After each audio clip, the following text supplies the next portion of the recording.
To our folk on Zoom, and this meeting is being recorded, so welcome to those up there on the screen, and welcome Sarah especially, and invite you to open our meeting this morning.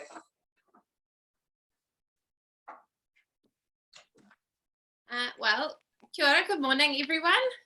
My name is Sarah McMenamin, for those of you who don't know me, from St John's Church here in Fielding. I'm here today because Stuart, who's our Fielding Christian Leaders representative from St Bridget's, was not feeling very comfortable about logging into Zoom and leading you all this morning. So think of me as a slight representative from the Catholic Church as well. No doubt you've met some of them in your meetings, and so I will get him to do it next year when you're back to face-to-face meetings. I'm aware that you are probably no different to us in that you're tired and grumpy and you've run out of resilience as we get to the end of the year. And so it's made me think a bit about, we talk in our Anglican leadership training that we do about adaptive leadership, and how basically we're in a period at the moment of building the plane as we fly it, particularly in this COVID environment where none of us really know what's happening and everything changes all the time. And so it kind of feels like planning is a bit defeatist because everything is up in the air. So for us, the way that we kind of ground ourselves is through prayer. So this morning, I feel like I'm inviting you into my space. Behind you can see some of my office walls. This is the tidy side of the office. I'm not letting you see the other side, which is all the mess and the piles of junk everywhere. But each morning here, we begin the day with morning prayer. So what we do is we're half on Zoom and half in my office, a group of about 10 of us. And we begin by lighting a candle. So I've lit us a candle today. Sorry that you don't get to smell it, because it is very beautiful. And I have a prayer of blessing that I'm going to read to you as you begin your meeting. This is for a leader. May you have the grace and wisdom to act kindly, learning to distinguish what is personal and what is not. May you be hospitable to criticism. May you never put yourself at the center of things. May you act not from arrogance, but out of service. May you work on yourself, building up and refining the ways of your mind. May those who work for you know you see them and respect them. May you learn to cultivate the art of presence in order to engage with those who meet you. When someone fails or disappoints you, may the graciousness with which you engage be their stairway to renewal and refinement. May you treasure the gifts of the mind through reading and creative thinking so that you continue as a servant of the frontier, where the new will draw its enrichment from the old, and you will never become a functionary. May you know the wisdom of deep listening, the healing of wholesome words, the encouragement of the appreciative gaze, the decorum of held dignity, the springtime edge of the bleak question. May you have a mind that loves frontiers so that you can evoke the bright fields that lie beyond the view of the regular eye. May you have good friends to mirror your blind spots. May leadership be for you a true adventure of growth. That is what we pray for you this morning as you meet and as you discuss, no doubt, a very full agenda. Kia ora, thank you. Thank you so much, Sarah. Enjoy the rest of your day. So I'll just hand over to Shane to welcome our new GM. Councillors, I'd just like to introduce Lynn Bailey. Lynn has come on board on Monday as our new General Manager Community. So it's got a full few weeks getting the feet under the desk. So. Do you want to just a few words, Lynn? Just give councillors a bit of an update where you've been in the past.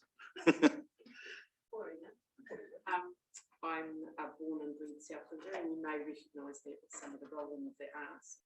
I am married to Kevin, who is the plant manager at Probation here in Field. I've got 2 boys who also, one who lives with us still at the age of 21, but ambition is that he won't be at the age of 20. And my youngest son works at E-House.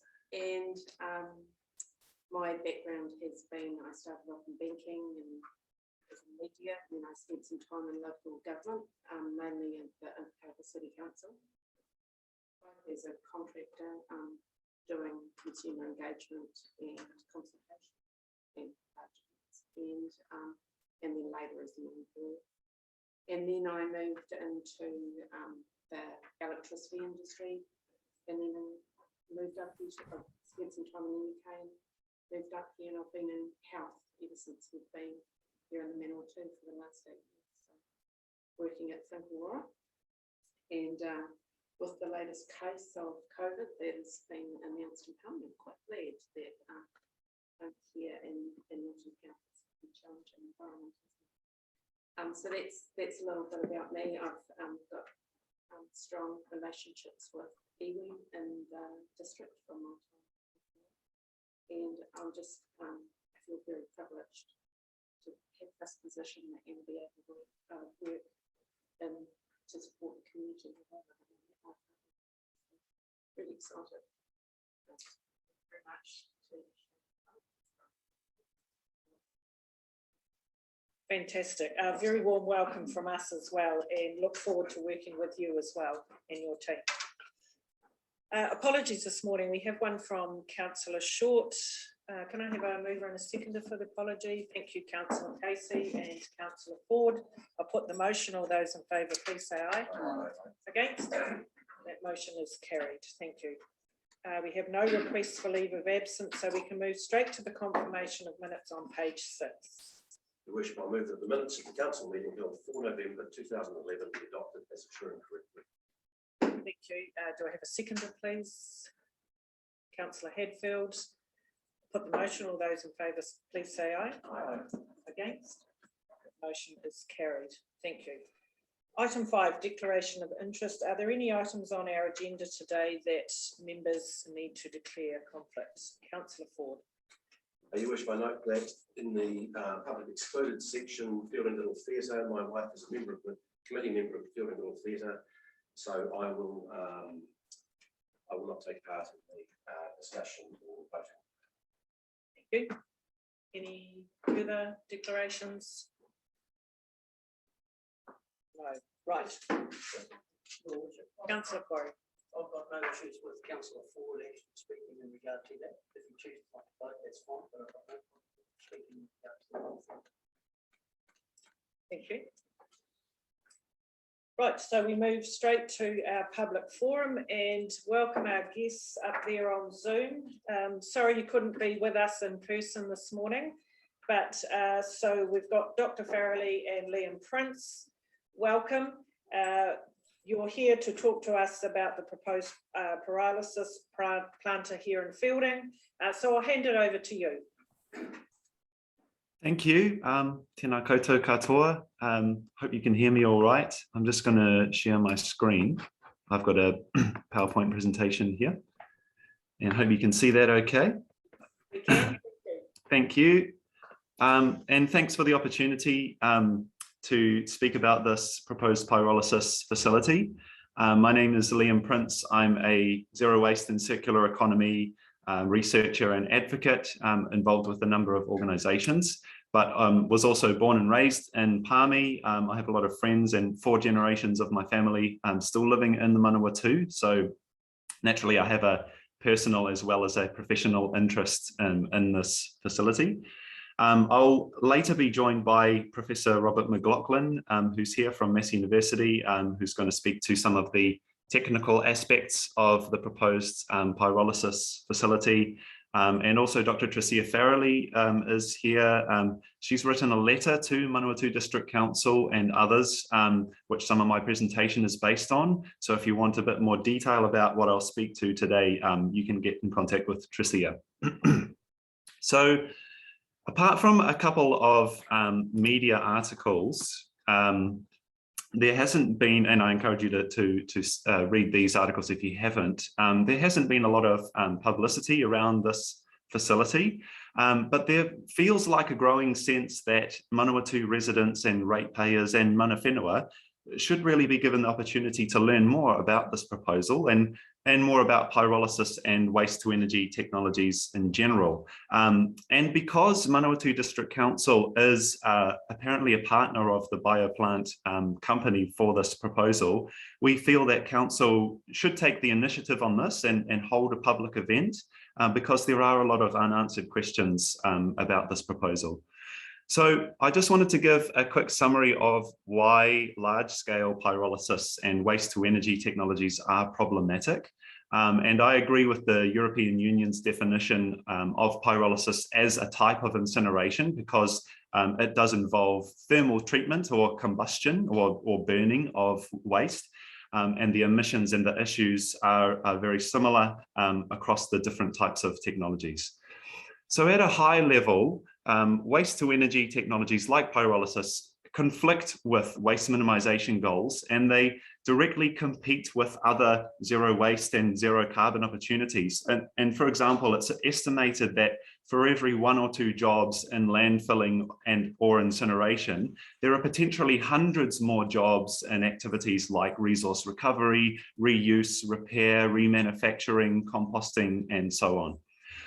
Waste to energy incineration is also not part of the circular economy. It's labelled as leakage to be minimised by, even in the Ellen MacArthur Foundation's kind of gold standard circular economy model. And that's because incineration encourages the continued production of waste. It destroys valuable and finite resources, and it produces greenhouse gases and other toxic byproducts. Burning resources rather than finding ways of cycling them back through the economy means we just continue to mine and extract raw materials from the earth. And those are some of the most environmentally damaging processes of our industrial economy. Some people say, you know, we should look to Europe and Scandinavia, who lead the world in waste to energy. But Europe has begun to move away from incineration. Countries like Denmark are backtracking in a really big way because incineration is one of their biggest barriers to their climate change goals, and has actually resulted in Denmark becoming the most wasteful country in Europe per capita. It's also important to note that there are actually no examples of mixed solid waste pyrolysis, like the proposed Manawatu facility, anywhere in Europe. The last one was in Germany, but it was shut down in 2015 for a range of issues. So you may wish to ask whether Manawatu wants to be taking a risk at something that's so experimental. So those are some of the high level issues, but at a more immediate level, there are risks from pyrolysis and waste to energy incineration that they produce highly toxic outputs at many stages of the process, and they can be really harmful to human and environmental health. It's often claimed that, you know, modern waste to energy facilities don't produce any pollutants or toxic byproducts at all.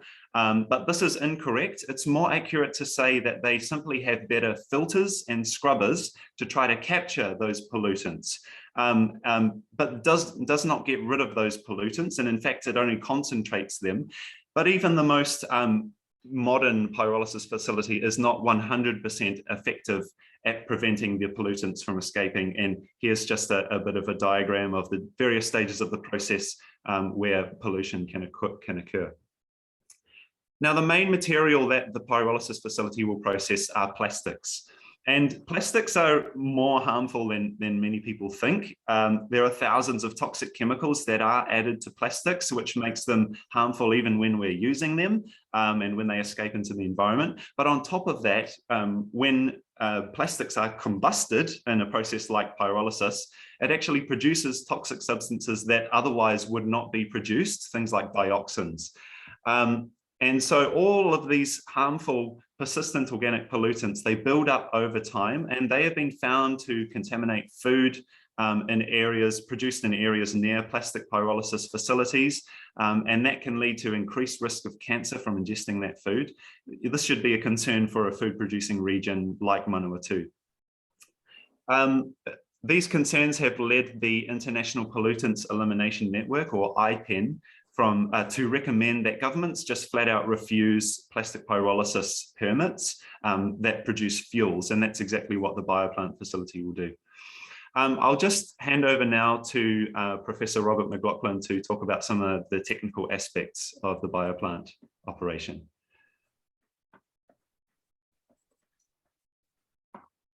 Thank you, Liam. So I work at Massey University, and one of the things I work on is climate change and how we can reduce our emissions. And to my mind, there are some very questionable claims on the Bioplant website. In particular, the most outstanding one is the claim that this facility will not produce greenhouse gases. In my view, I can't understand how that claim could be true. Plastic is made from fossil fuels. The carbon from the fossil fuels is present in the plastic. And they're now proposing to burn that to produce diesel and electricity. The carbon from that plastic will end up in the air. So essentially, this is another form of fossil fuel-based energy in the form of electricity and diesel. So some of the greenhouse gases will go up the smokestack into the air when they burn the gas to produce electricity, and some will end up in the diesel, which will later be burnt in cars. So the claim that they're saving 25,000 tons of greenhouse gas emissions from reduced landfill and fossil fuel production, in my view, that claim cannot be correct. Plastic doesn't produce greenhouse gases when it's put in the landfill. It just sits there. The carbon is locked up and underground for a long time. There's another claim there about the residue, which they call biochar, but this normally the word biochar refers to things that are a little bit like charcoal. They're based on partially burnt plants.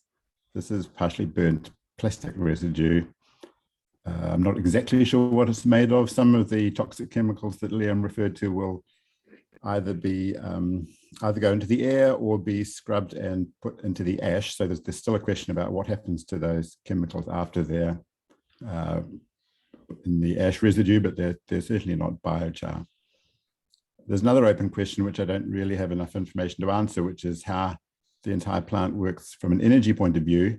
There is energy in plastic, but it's quite difficult to get a lot of it out. They claim to be getting almost all the energy out of the plastic, but I suspect, I don't know because there's not information not there, but I suspect there's other energy being put in to operate the plant and to do the sorting and the processing and the burning and so on. Yeah, I think that's my summary. Thank you. Thank you for your time. Thank you, Robert. And I just wanted to finish by acknowledging that, we indeed have a waste and a landfill crisis and a plastic pollution crisis. But we have to ask whether large-scale waste-to-energy incineration like this proposed facility is actually any better than landfilling. What if we end up stuck with another harmful and polluting method of waste disposal that actually stops us from transitioning to a circular economy? So we would like the people of Manawatu to be able to discuss these issues and question whether the risks are worth it. So thank you for your time, and I'm happy to take questions, and there are others on this call who could respond to certain questions as well. Thank you. Excellent. Thank you very much for your presentation. I guess the first question I have is someone who doesn't have a lot of knowledge around this, is that my understanding is that the plant needs to go through the consenting process with our regional council. Some of the concerns that you raise, would they not be dealt with at the consenting time? Yep, I believe so. Tricia Farrelly did give a presentation to the regional council a couple of weeks ago. Tricia, did you want to speak? Yep, sure. Thanks, Liam, and thank you for the question.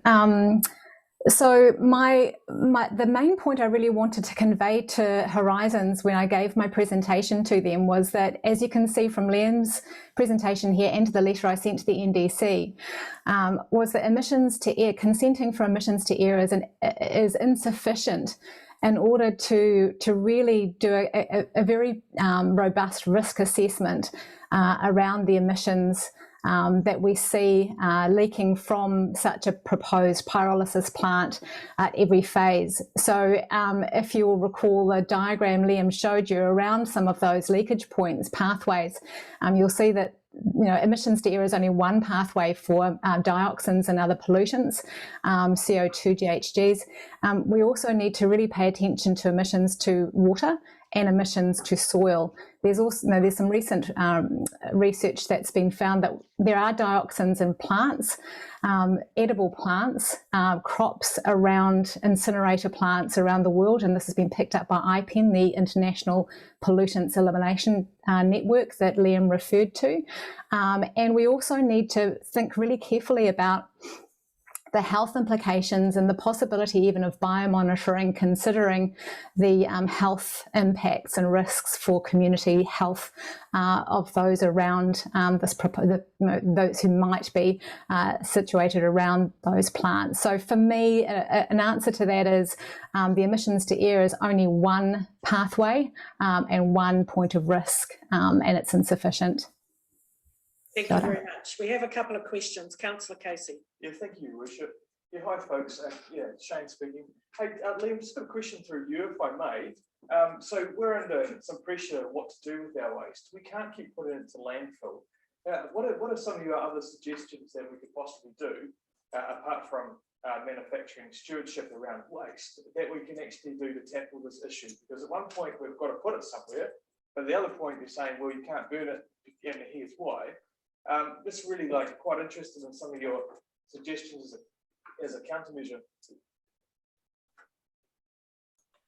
Yeah, sure. Thanks for the question. I think from a zero waste perspective, the focus is often on what we do with the waste once we've already got it. But really, the most effective thing we can do is prevent the waste from being produced in the first place. Now, I know that councils and local government don't have a lot of control over what waste comes into your community, and so there's real opportunities at the central government level at the moment. That, as you're probably aware, central government is consulting on a new waste strategy and waste legislation, which we really need to amp up the ambition with that sort of thing, just to prevent the amount. New Zealand's waste production has just skyrocketed in the last 10 years, and so we really need it to change that. It's going to have to come from a central government level, but I think at a local government level, there some of those opportunities I mentioned earlier, in terms of, rather than thinking about how do we get rid of the waste at the end of the process, like how do we collect and capture the resources that are flowing through our economy, more resource recovery facilities, and all sorts of other processes. It is a longer term process, but there are some really amazing examples of some cities and smaller towns in Europe and other places who have just gone down a really ambitious zero waste kind of pathway. They've managed to reduce waste to landfill by huge amounts. If you look at the Zero Waste Europe or Zero Waste Cities website, there are lots of great case studies of places in Europe that have made drastic reductions in their waste and vastly increased recycling and resource recovery activities. So it can be done. It does require some support from central government, but I think there's a lot we can do to start heading down that track now. Thank you. Councillor Ford. Thank you. My question is very similar to Councillor Casey's, and you have answered it to some extent. But given that we still have a lot of rubbish, you would argue that dumping it to landfill is more environmentally friendly than the pyrolysis plant. Am I clear in that understanding? Thanks for that. I think we need to move away from comparing landfilling and incineration. Which one is better? They're both, harmful disposal technologies. They both have major downsides. And I guess one of the key differences between them is that waste to energy facilities are, that they require really big capital investment, and it's a big piece of infrastructure that could actually lock us into, doing something in a certain way, rather than, landfilling in some ways can be a bit of a transitional piece of infrastructure that if we really go down a much more ambitious waste minimization approach, we don't have to keep feeding the landfill. If we manage to reduce waste, that landfill will still be there and we don't have to necessarily put stuff in it. On the other hand, waste to energy requires a constant feeding of waste, and so it doesn't encourage reducing waste at all. So I think that's one of the key issues to keep in mind with them. Thank you. Any further questions or comments from our team? No? Thank you. So thank you very much for taking time this morning to come to us with your presentation. Appreciate the comments that you've made, and that will give us something to consider and discuss further. So appreciate it. So enjoy the rest of your day.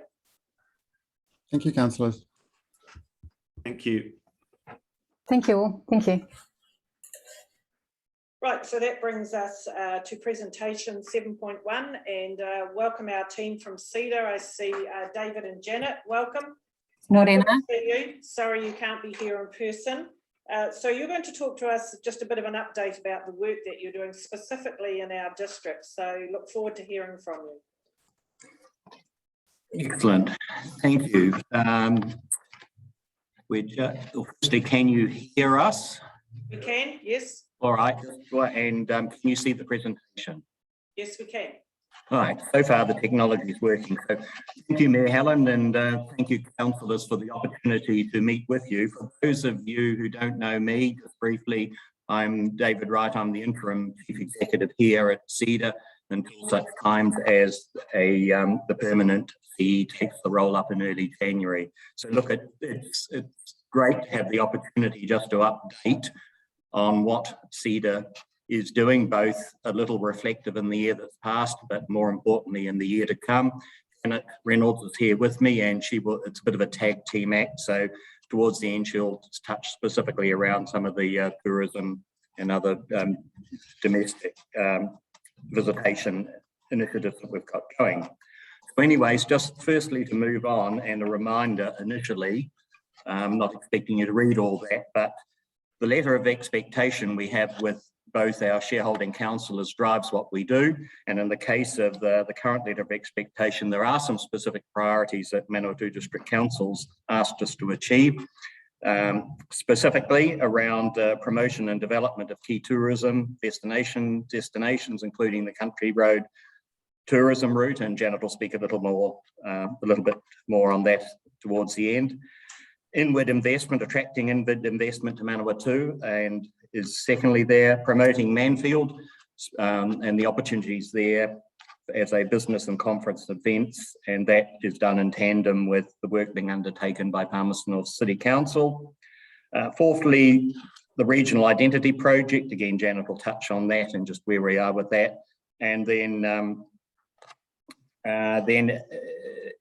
one of the specific there, particularly around our talent attraction, particularly around attracting labour into the region. And finally, there is a joint priority we have with Palmerston North City Council in that letter of expectation, the food strategy, and I'll give you an update as to where we are with that.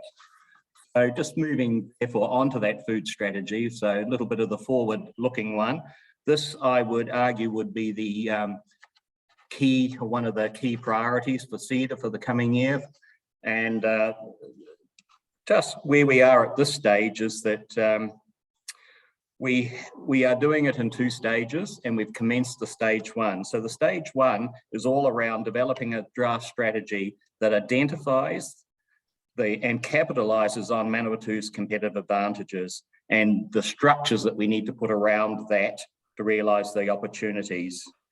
Specifically, we've retained a Dutch expert, Roger van Hussel, who has developed similar concepts, Food Valley in particular within Holland, and these days consults internationally around similar ventures. So he'll bring with us both the experience in setting up something that is similar to where we anticipate will end, but equally on his experiences with other initiatives that he's involved in. He'll be supported by two of our CEDA board members, by Malcolm Bailey and by Francine Winetti, who will provide that on-the-ground support here. So we're heading towards having that draft strategy ready for consultation by the end of March. And then the second stage will be then consulting widely, both nationally and regionally, to build the buy-in to it. But in essence, as those two dot points there, this is all around leveraging our competitive strengths as a world-class hub in food science, agribusiness and technology. So it's all the way through to, and specifically in interest to MDC, the agribusinesses that can grow off that food cluster and off those competitive strengths of the pastoral farming activities we have. So happy to answer some more specific questions at the end if that's of interest to the councillors. Just wider around business and investment, if I was to sum all this up, I think CEDA's at a point in what I've described to the board as at a reset. And one of the absolute priorities for the incoming CE is around how we position ourselves better in what that dot point there, that first dot point says around attraction, retention, expansion. So that's both with existing businesses and potential new entrants. Obviously, it's all around growing economic wealth. As I said, it will be a key priority going forward.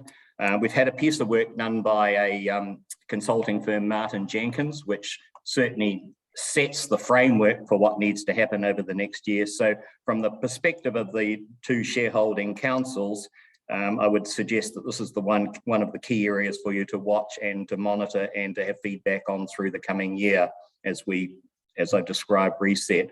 But just a couple of examples of things that have happened in recent time. One of them is Australian Defence Apparel, thank you, Janet, that have now relocated here, and they are, I think actually they're a Canadian company, but operating in Australia. So all of the New Zealand Defence Forces apparel, uniforms and the like will now be relocated with manufactured here in the Manawatu. The office is based here. But equally, it gives some capability to supplying other defence forces offshore, including what I understand to be the Canadian defence, some of the Canadian Defence Forces. Equally, another exciting venture that's coming here very shortly is Haringa. They are this Palmerston North, out towards the airport, will be one of the first locations of a green hydrogen manufacturing plant and refueling station. Fits very nicely into the distribution hub work that I'll touch on shortly, but this will be one of the first 5 hydrogen refueling stations being established in the country. So as we move towards less dependence on fossil fuels and reducing emissions, then it's an absolute key investment that's coming here. So nice to see this is one of the initial locations. So there's just a bit of the flavour around some of the stuff we're doing. That last dot point, capability development, touches on the talent and skills work we're doing. We're certainly working with a number of our key sectors. I've touched already on food, I'm about to on distribution, but another key one is how do we attract in construction and infrastructure, which is a key part of that wider regional economy here at the moment. And you'll start to see, I think it's in December, you'll see a national campaign building on our new regional identity to try and attract workforce into the region to meet a chronic shortage of workers. Just on the capability development, we've been working with businesses in the Manawatu district around the student fellowships through Callaghan Innovations. I think we've got 6 of those student experience grants underway, and then some R&D capability loans. And we're also working with a number of businesses following COVID on capability development and support through the Regional Business Partners Program. So quite a bit happening there. Right, just touching on what arguably what I think is one of the biggest achievements in terms of economic development in the region over the last year has been the development of the distribution hub strategy. So this is all around creating one of the 3 main modal hubs within the country for channeling distribution activities. So if you think about it, you have Ruakura being very much established just on the outskirts of Hamilton as a key hub for what's called the Golden Triangle between Auckland, Hamilton, and across to the Port of Tauranga. We very much see Palmerston North equally, and in fact already is when you look at some of the major national distributors that have already got bases here. But another one, key one, and in the South Island, it's around Christchurch. So really much one of three key hubs. The region here brings a number of advantages. Geography is obviously one in terms of location and access, both up to Taranaki and equally to the port of Napier. But also has advantages given that it's got road, air and sea access from the proposed distribution hub that's being established there. That hasten to add in terms of includes Kawakawa Road and some of the other locations that equally for aside from on the outskirts of Palmerston North. So in terms of the strategy's been accepted, it's been adopted. 4 work streams, just very briefly. There's one around starting to communicate those opportunities and starting to promote them, and Janet might say a little bit later about that. There's an advocacy work stream, and that obviously is now working very much with central government to A, build awareness, and B, drive support from central government to the initiatives we've got going on in here. There's a master plan reset, which Palmerston North City needs to do as part of that to support. And the 4th one is accelerating inward investment, and that particularly will be one that CEDA will be giving thought to around how do we raise the awareness, particularly around those that with looking for major international investments and where they should locate within New Zealand. And arguably now's the time to do it, given as we are all aware of the constraints of getting stuff in and out of Auckland and the dependence on it. So the timing's absolutely right now to say, aside from being based in Auckland, there is logic to being having some of the distribution based outside of the Auckland region. I think with the inward investment, we know that investors look for complementary businesses when they're looking at locations to base. And we've done a bit of work in terms of a comprehensive investment prospectus, which our 2 mayors have had some great input into, and we've worked with our 2 shareholder teams as well. And I think, you know, leveraging the developments at Kawakawa Road in terms of establishing a precinct or zone of Manawatu in terms of distribution, logistics, manufacturing, you know, we've got a really compelling proposition. So this Central New Zealand distribution hub for the region really helps accelerate that. So, yeah, so in summary and winding up, and then I'm going to hand across to Janet to talk around some of the wider profiling activity then. 2 absolute key strategies. One now the distribution hub, which is at the point of being implemented. The other one, which is being developed at the moment around food strategy, which when you look forward will be 2 invaluable strategies that once realised will certainly drive significant economic development into the region. So over to you, Janet. Well, thank you. And apologies if, just make sure our screen's still there. Right. Right, so just wanted to touch on, I guess, and I may be sounding like a broken record to some of you, but I think it's just really important that I emphasise that profiling the city and region is really a critical enabler of our economic development work, whether it's to visitors, investors, talent or businesses, it's all interlinked. You know, we know that our investors need to know that they can attract good talent here, and businesses consider the vibrancy and diversity of the business community when looking for a new region to locate in. So, you know, ultimately we look at every visitor as a temporary resident and every resident an ambassador for living here. So I think our profiling work is more than just marketing. It's more than the glitter on top. It's really intrinsic to all that we do.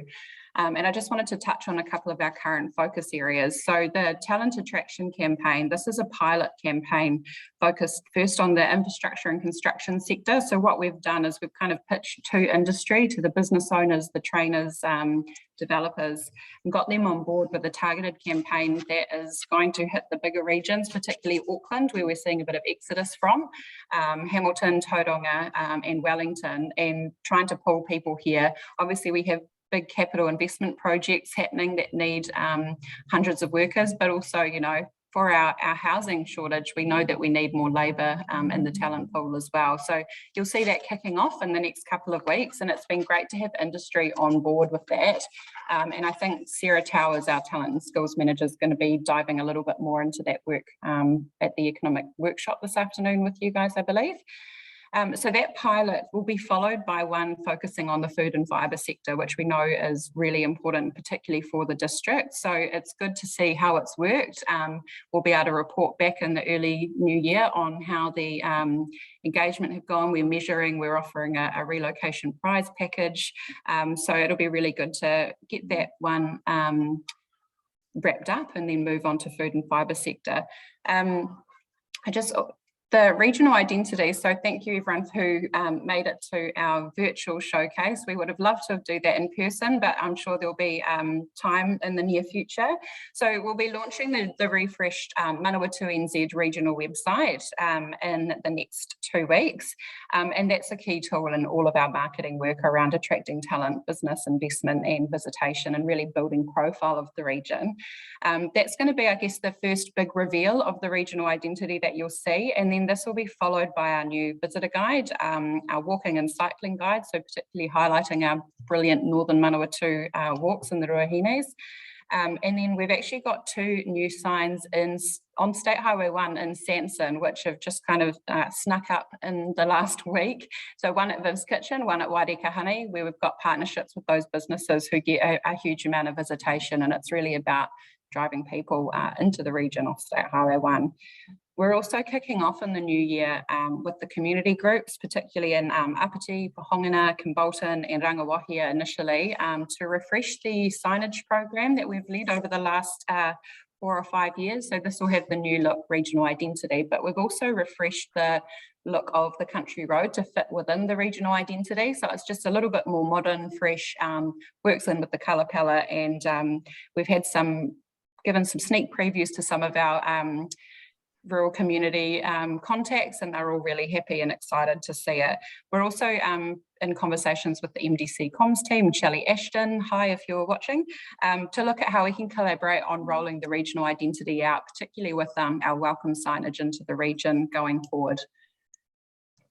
Now, just to touch on, I think in the last year we were thrilled to secure above average amount of media features for the region across all of our sectors, so not just visitor. And I think for the new financial year, we're actually already just about at 30, and that's not including social media or campaigns. So I just want to highlight some of our recent work, particularly the breakfast TV show, which was awesome, working with our 3 district operators, profiling just district. So that was Makura Lodge, Arwastone and the Blowcarts, who we're working and supporting their business model to open up more to visitation and ensure that their club can be run you know, into the future without relying just on volunteers wanting to retire.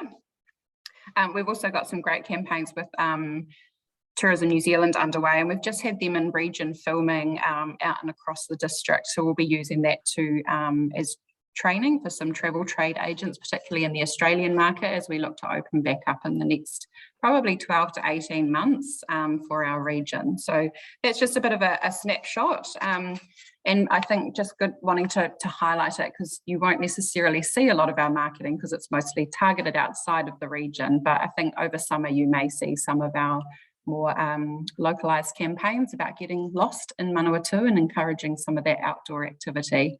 So a bit of a snapshot there, and we'll go back to you guys for any questions.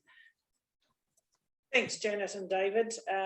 There's an awful lot going on, and some of that is significant. They are significant strategies and and actual projects, they're going to have huge influence on not just the district, but the wider region. So let's open that for questions. Councillor Ford. Thank you. Food strategy, super exciting. Can you just elaborate slightly more on the vision, sort of how big do you see it, the hub being, you know, on an international scale?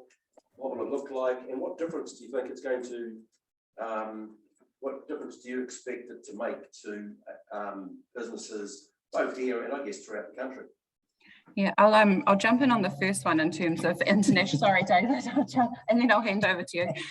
The one of our 3 big goals that we've developed, you know, around being recognised as a global agri hub. I think this is really the catalyst, and I liken it a bit to the tall poppy syndrome we have in New Zealand. We don't shout very well about what we do have here, and so I think what I'm hoping to see from my point for the strategy at the end is something that we can really leverage and grow on and position ourselves. I think we're probably known better internationally than we are nationally in terms of what our strengths are as a region, but I'll leave to you, David. Right. I was going to make much that same point, but just to go on there, look, without prejudging where it gets to, speaking as a outsider coming back into the region and also a proud Massey graduate of some years ago, it really strikes me that a lot of the building blocks are here. If you look at the pastoral sector that surrounds the district, the farming activities, if you look at Massey and the other entities that are across the river and the science and the capability that's there.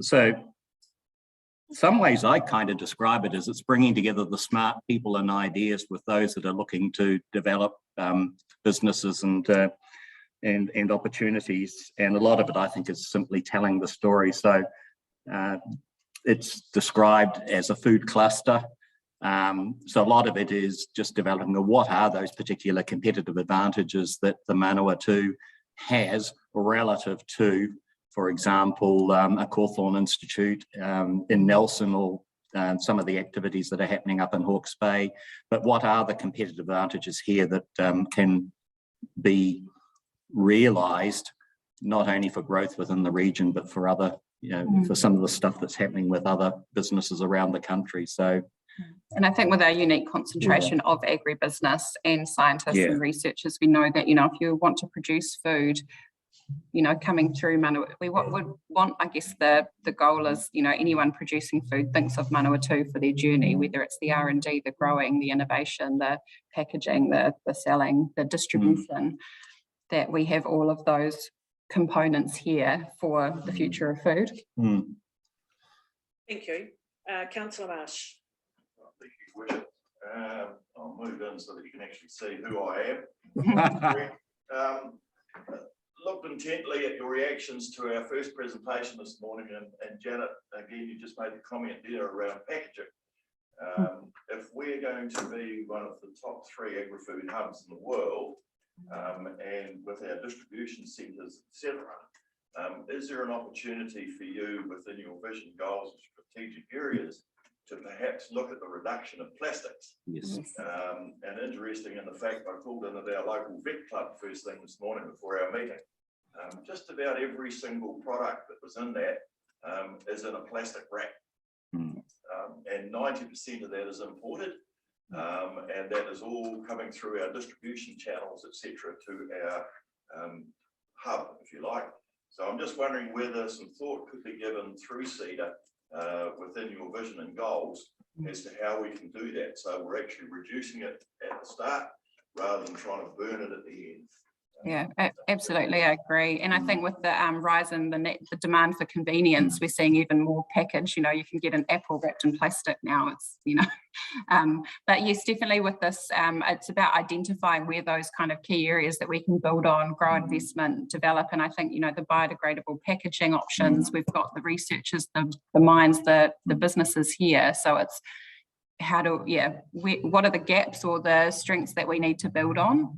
And I think we've already sort of scoped that packaging as definitely one of those key things. And, you know, it's one of our biggest challenges, but also potentially opportunities. Yeah, thank you. Excellent, thank you. Any further questions or comments? Councillor Hadfield. Morning. I think green hydrogen actually excites me pretty much. I think that's going to be the way, the way in the future for, especially for heavy transport and agricultural use.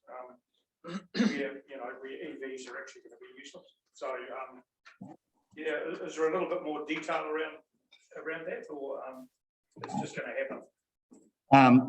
Yes, there is. Haringa have a website that does have a lot of information already on what they are doing, but as I understand it, that this will be one of their sites where there will be some production of green hydrogen, because what have we got here? We've got hills with renewable energy. So, that's the whole key, is to a source of renewable energy to split the water to produce the hydrogen, and then obviously encourage its use, initially and particularly within the heavy transport fleet. So if you look at the distribution hub, you look at what we're doing, it's just absolutely suited to where we need to move over the next 5 to 10 years. Thank you, Councillor Belsky.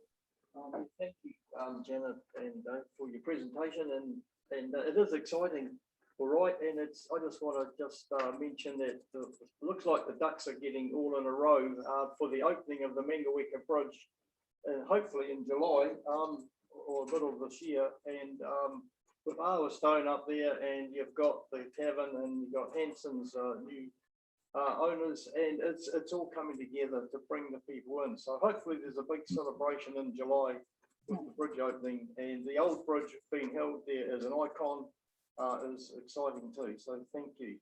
Yeah, thanks, Steve. We've got some great packages. We've been working with Stone, who are now offering shuttle services to for bike riders to ride the Manawatu Cycleway on the country road, which loops in with Uppity Tavern, Makura. So it's exciting that even in a COVID environment, our domestic tourism is still really strong. I know that the little church in Uppity is 95% booking rate, and majority, I think over 80%, are from Wellington. So it's good to see that that's really tuning along. Yeah, we've got the Cross Hills Rhododendrons on the weekend, and we've got a big rally coming to the Ringawaka Hall of camper vans, and they want Mary and I to speak to them tonight. So all that's having a chain effect. So yeah, it's wonderful. Thank you. Right. Thank you.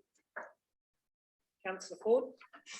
Just adding to that, Mayor Helen, Councillor Casey and I were at the Combolton a couple of nights ago with the Combolton Sculpture Trust, outlining that they're moving into a sculpture trail for the Northern Manawatu, which I think will be very complementary to the country road. So it's all very positive. Fantastic. Yeah. Councillor G. Taylor. Thank you. Hey, I was just, it's sort of on topic but off topic. I was just a little interested in some of the work you're doing around domestic tourism. It sort of sounds similar to what Building and District Promotion are doing. And I was kind of interested to know if there was any sort of partnership going on there in terms of helping each other out. Obviously, you're after the same goal to attract people to the area. So, yeah. Yeah, it's a really good question. Thanks, Heather. So I guess our role is the official regional tourism organisation. So we're one of 31 around the country. And I think our focus, while it is definitely marketing, it's particularly around the behind the scenes. So the capability development, the upskilling, clustering, driving product development. So we do work well with Fielding and District Promotions on campaign activity. We were meant to have them up in Hamilton this month at the motorhome show, but obviously we weren't there, couldn't attend. And so we've had them come to like the Covey home show in Auckland earlier in the year, where we're targeting the domestic motorhome market. So there's some good synergies there, but I guess our role is, as the RTO, we have the partnerships with Air New Zealand, Tourism New Zealand, and then really focused on working with businesses and upskilling and their capability to get them market ready or trade ready. So I guess there's probably slightly different roles for us to play, but yes, the objective is the same. We all want to showcase the best of the region and attract more people here. Does that answer? Yeah. Okay. Councillor Marsh. Thank you, Megan. just great to hear you talk around your regional identity and the signages, etc. that's going up. I travel the saddle every day. Just as you're leaving the Manawa 2, there is a huge sign on the saddle road, which has the depiction of little turbines, etc. Young heart, easy living, which is the old phrase that probably went out about a decade ago. Yeah. I would suggest that a fantastic spot for your regional identity, maybe to replace that sign. It's been shot a couple of times. No, So anything would be great up there. if you're good friends with the landowner, that would be great, because we it's definitely on our radar. Yep. So you're saying, Janet, that is a site you've been looking at, but haven't got that across the line? Absolutely, yeah. I think the deal was done, I want to say decades ago, but that might be a stretch, with the local landowner, and I'm not sure who the deal was done with, but yeah, trying to find a door in for that one. Certainly be through Mr. Akers, I would think. Right, so Councillor Marsh, there's an action point for you to get our new sign up on the board. Either him or Jamie Moore. Yeah, any leads would be great. We actually, I should have mentioned, we will be showcasing the regional identity at CD Field Days, where we're going to have a Manawa 2 zone with some innovative agri-businesses, potentially I think Durafeed and a few others lined up. So we'll put an invite out before Christmas or just early in the new year, because we'd love any of you to come along and attend, or yeah, have some presence there. Thanks. And Janet, Cedar was behind the scenes in getting the New Zealand House and Garden tours here. And I understand that, so that's fantastic to get them to even consider Manawa 2. And I understand that the tickets have all but sold out. Yes, so we were the second highest ticket sales in the country, just behind Wanaka. So we outstripped Auckland and the other location, which is huge. This is the first time it's come here, and we all know we have brilliant gardens thanks to our world-class soil. So yeah, it's very exciting, and we'll be putting on a bit of a show at the visitor zone there as well to showcase the wider Manawa 2, and really, I guess, bust some myths about what's actually on offer here. So there's going to be a lot of shopping done, I think, in that weekend in the region. Excellent, thank you. So nothing further. I just want to thank you on behalf of NDC for the work you're doing. There's some really powerful stuff coming through, and the engagement with the wider region is just growing and getting stronger. And some of the work that we did at the end of last year, you know, tweaking the statement of intent, etc. So it's really focused on what we are seeking as outcomes. I think that's been a really good positive step forward. So thank you for your work, even though it's been pretty challenging in the times. Thank you, David, for the work that you've done in a temporary role, and we are looking forward to working with the new team in the new year. Yeah, and yeah, thank you, Mayor Helen, thank you, councillors, and it's been great to have the opportunity just to come in and showcase a little of what we're doing. Excellent, thank you. We'll do it again. Many thanks. Thank you. People on Zoom are having trouble hearing us. I just wonder if we turn that chair around so that the... Right, we're just going to tweak technology by turning the chair around.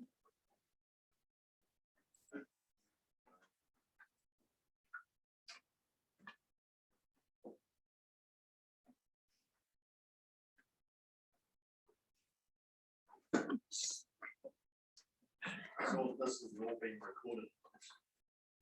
So we should have video. Mysterious and moving. Yeah. See how we go.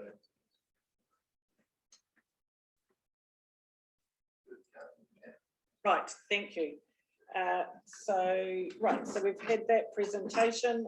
So we're moving on to item number 8. This is notification of late items, and we do have the following item of late business has been notified for consideration, and this is the Memorandum of Understanding for the Three Waters reform.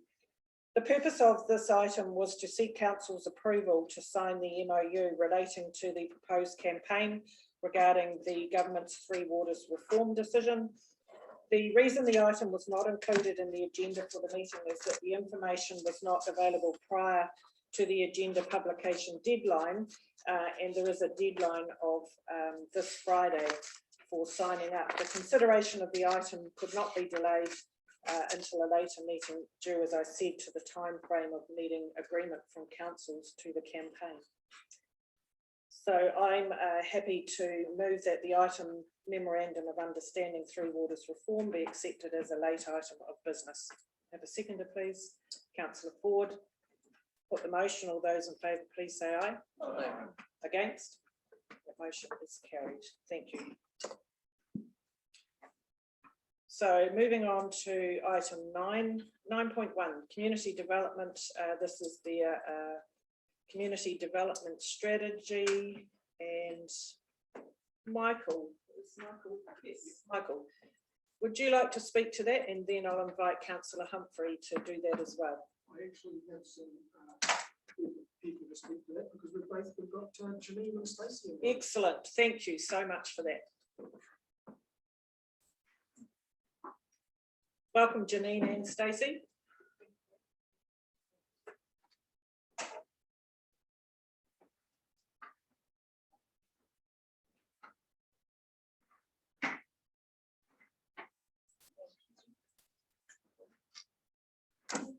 Councillors, so it's exciting to be here to present something that's near as dear to my heart, which is a community development strategy review.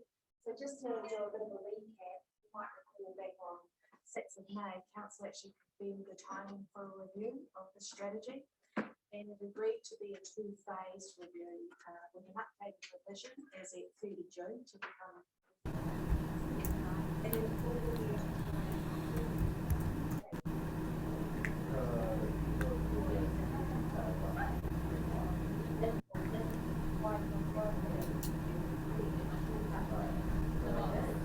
What happened? Nothing changed. We just lost the. Sorry, can we just get everybody on Zoom, please, to ensure you're muted? Okay, thank you. Sorry, Janine. So the updated revision, which went to the Community Development Committee last month, involved undertaking a pulse check, which you'll find by an updated social indicators. Also within that revision document, Appendix 2 on page 5, it includes the status key alongside each of the actions so that you could see what is underway, what is completed, what's yet to start, and we have got one new action within that. So the pulse check back on page 22 actually summarises the actions and demonstrates movements made to the social indicators since our community development strategy was adopted.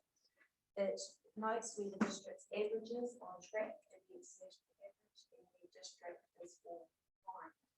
So I will just hand over to Stacey to just give a little bit of a summary on those social indicator movements. I actually don't have them in front of me. I should have grabbed them. One change I will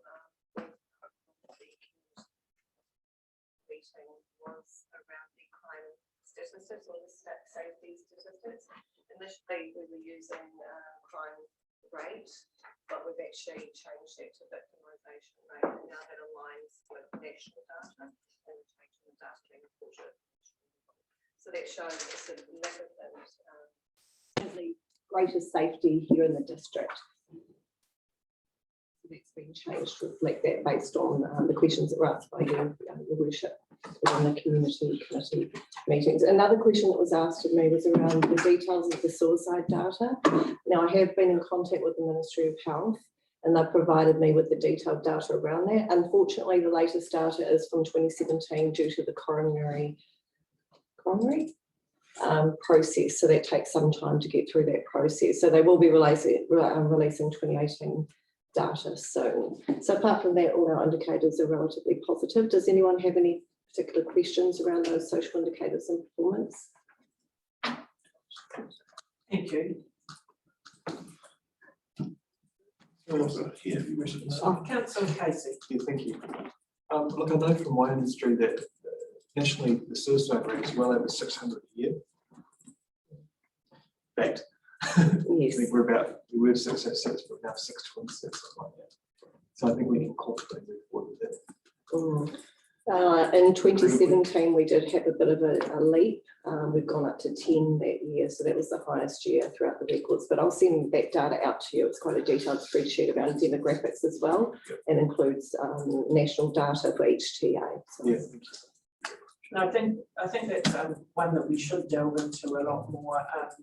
I know through my connections with Rotary, there's a project that's been rolled out very successfully down Cavity Coast with about 5 or 6 Rotary clubs. It's about to be launched in the Hawke's Bay called Lifting the Lid on Youth Suicide. It's basically where communities fund the cost of counselling. It's a partnership with schools, and the schools identify the kids that they see are struggling and need support. And it's down on the Cavity Coast. They proudly told us that since this program's been in place, they've had no youth suicides. And they supported 22 young people in the last 12 months. So it is having an impact. So I think it's something, and it is something that both Rotary clubs here are looking at introducing. What do we the devil's advocate of my worship? The Rotaries could support the existing number of groups in the community who are actively in this space, rather than starting yet another mechanism that will draw yet more counsellors away from areas that need to be in there. It's a little frustrating, your worship, when there's already existing organisations sweating it out at the moment. Yep, and I guess it's how do we make it everything that we do more effective. So that's one example. Any further comment on any of those? Just if I can, just to follow on from Councillor Casey's comment, I think one of the areas that's always an issue is cohesion between services, and it's no different. Rural support trust, operate very effectively in the rural area. But one of the issues that we face is not necessarily whether or not there's support. It's actually the cohesion of the support organisations. And that's, whether that's something that look, it's a problem that's been there for ages, I think, and it's across. It's not just in the health sector or the suicide sector. It's across a lot of areas where you have a lot of organisations helping and doing good work. There's a lack of overarching cohesion.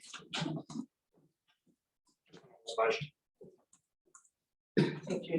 Councillor Humphrey, as the Chair for Community Development, is there anything you further want to highlight? Yes, thank you. There is.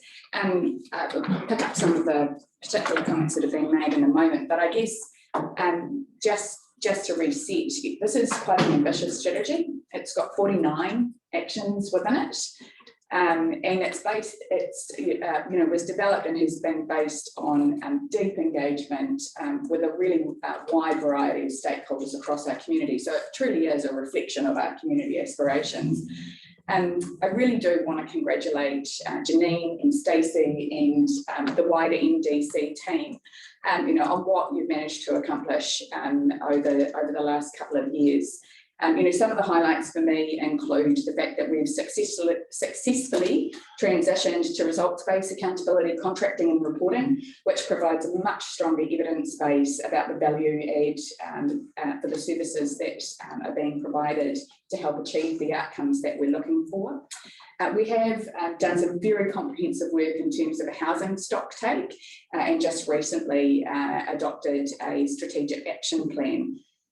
We are also, albeit somewhat more slowly, making progress in the environmental space. And again, an environment stock take has been agreed, and as councillors will recall, we've agreed to undertake some emission benchmarking for ourselves as an organisation, so that informs future direction. Of course, we also have action plans for our kaumata seniors within the community and our rangatahi underway, not without hiccups and bumps along the way, but there is some encouraging process there.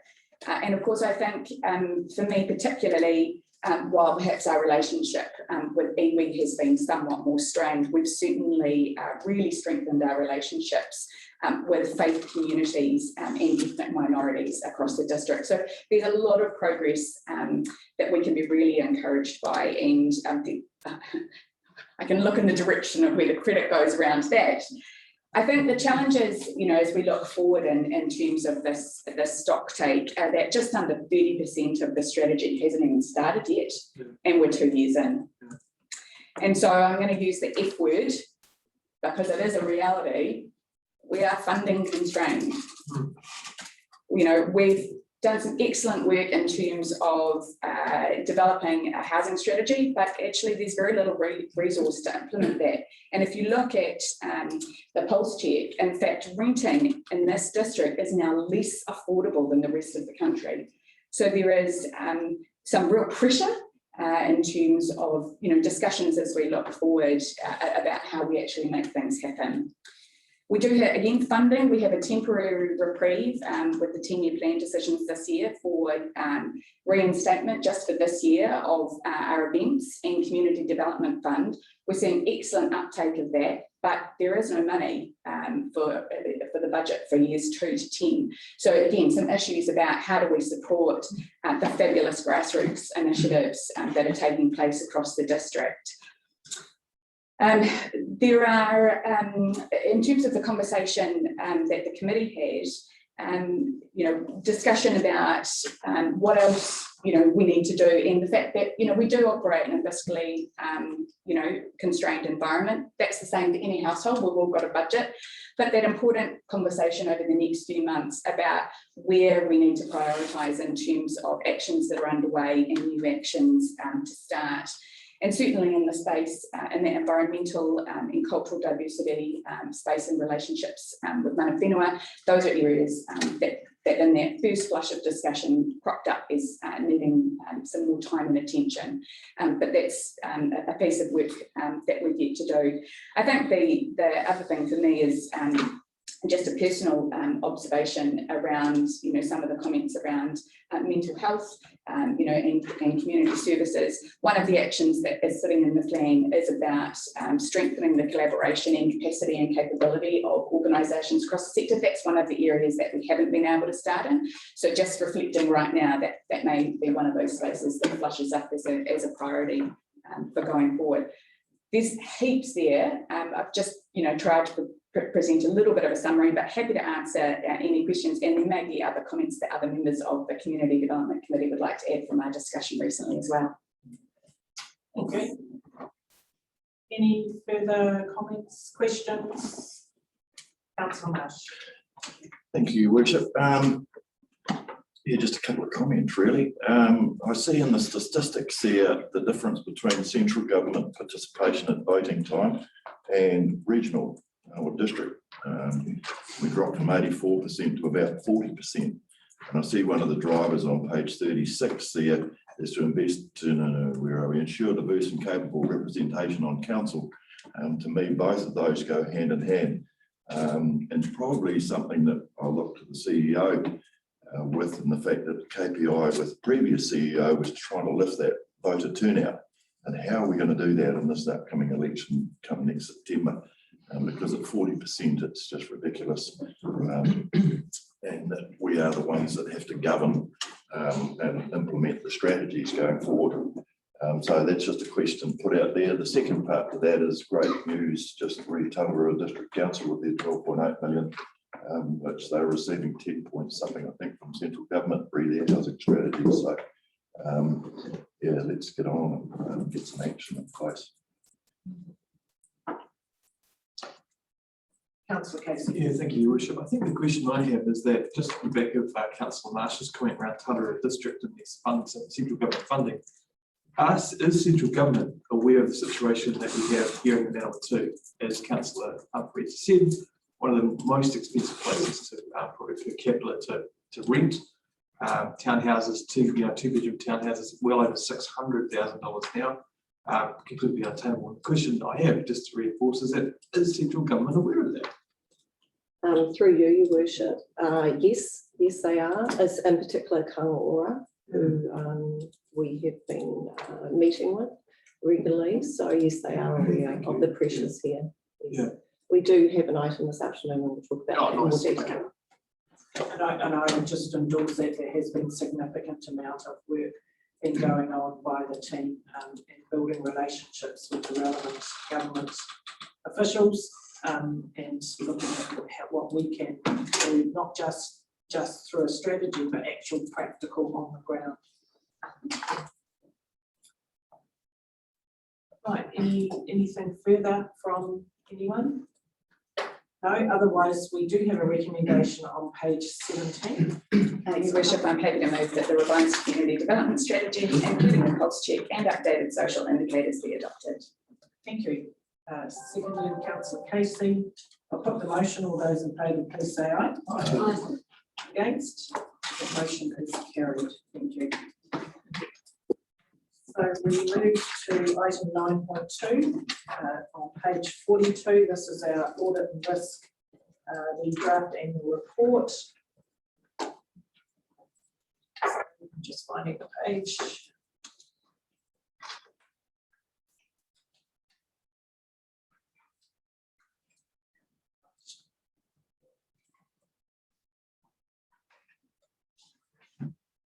So this is looking to receive our draft annual report. We've got the resolution there. Councillor Campbell, as Chair of Audit and Risk, is there any comment you wish to make? Yes, Your Worship, thank you. Well, I think this is a wonderful chance to for us to highlight and communicate to the community some of the pretty good work that this council's done in the community over the last 12 months. And you know, on the report on page 6, the key projects that are highlighted there, and I just want to go through some of these. The cycleway on Campbell Road has been commenced after sitting in the annual plan for over a decade. We've built, or nearly completed the playground at Kowai Park, which is going to be outstanding. We've done some work on adopting a community facility strategy, and that includes a little work around the remodeling of the Field Library. We managed to sell surplus council land on South Street and Kawakara Road after that land had been sitting there for many years at no return or benefit to council, and we got our money back on that, or made a profit. So well done. We've done work on assisting the owners of earthquake-prone buildings to find ways to assist them in strengthening work.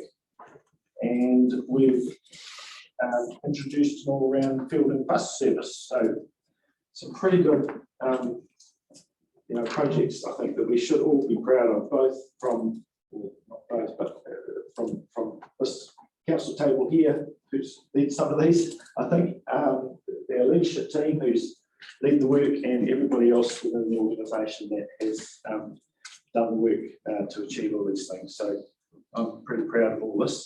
And even more exciting, or from my point of view, is that we did it all within an operating surplus of 8.2 million, and in an environment where we had a 0 rates increase, which we decided to do in the prior year because of the COVID outbreak.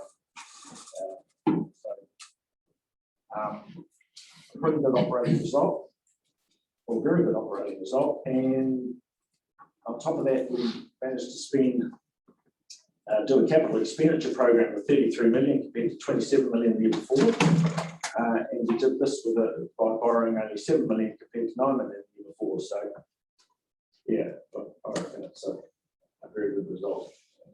Everybody should be proud of what we've achieved. So, I would encourage council to review your worship and our communications team to get the message out there and promote all of that work. This is something that I think should, as I said, should be proud of.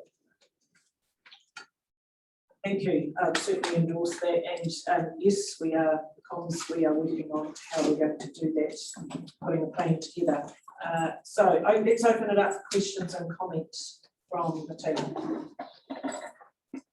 I guess, I look to Shane as the CD. Is there any comments following on from Councillor Campbell from an operational point of view that you would like to make in reference to where we've got to? No, I think the year ended well. There was, of course, some carryovers, which is making this year a little bit more exciting in terms of delivering those those particular projects. But when we get to the quarterly report, we'll see that we're on track. And so, I just think that, you know, the times have been through that 12 months with the COVID, the lockdowns, and the OC function gets set up as well, but you know, it's an organisation. So, I'm quite pleased with the operation. We can always do better, but well, and I endorse Councillor Humphrey's comments around the effort that we need to put into delivering the outcomes of these strategies that we pass, and just not the development strategy, other strategies that we do consider around the table and ask. We really have to be serious about delivering the outcomes of the strategies, which is a focus for us this year. Thank you, appreciate that. Further questions or comments? Otherwise, on page 42, Councillor Campbell.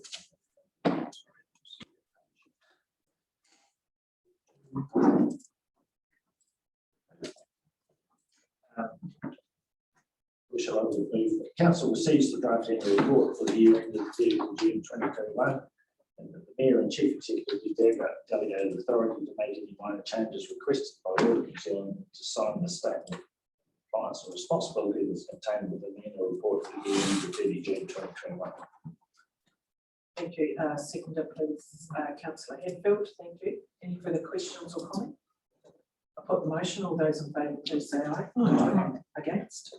That motion is carried. Thank you. So carrying on in a similar vein, on page 43 is our quarterly report, which we have touched on. And Councillor Campbell, would you like to make a comment on that? Between Amanda and it's a hard one. I was like, wow. So yeah, the quarterly report is in front of you. Capital expenditure looks quite low unless you take into account that you've got the operation, the commitments in there. So when you take the spend plus the commitments, we're up around, I think it was the 29 mil mark, which is really good. It's showing that we've got the contracts tendered, works underway, and you just have to wait until it's actually done before you pay it. So that's really positive. We haven't drawn down any loans at this stage. We wouldn't do that till much later in the year. There's only 2 performance measures that haven't been met, and it is the library and Makino, and that's due to restricted patronage requirements at the moment around COVID. There's the potential, I mean, who knows going forward, there's potential that it could pick up, just depends on the traffic light system and regulations coming out. In that area, the budget's looking fairly okay because what we've got a drop in patronage, we've also got lower staff numbers. If we haven't got the main pool open and if things are a bit more restricted, we're not requiring the same level of staffing. So there are some offsets there. Other than that, that's pretty quick.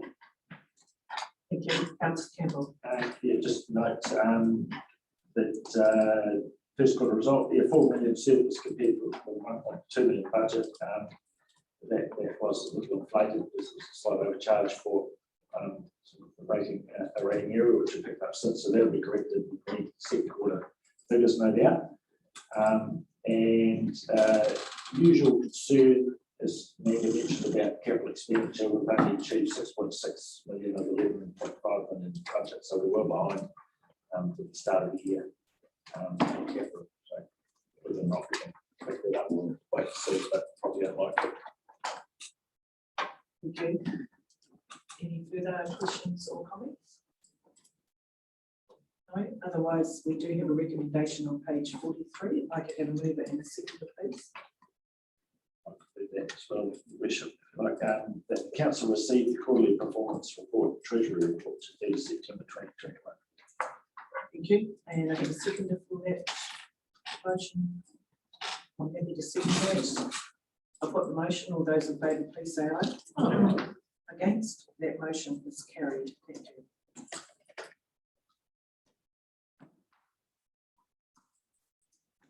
Right, we now move to minutes from other committees. For your information, there is the minutes from the Community Development Committee meeting held in October. Is there anything in that meeting that you wish to highlight either between Councillor Humphrey, Councillor G Taylor?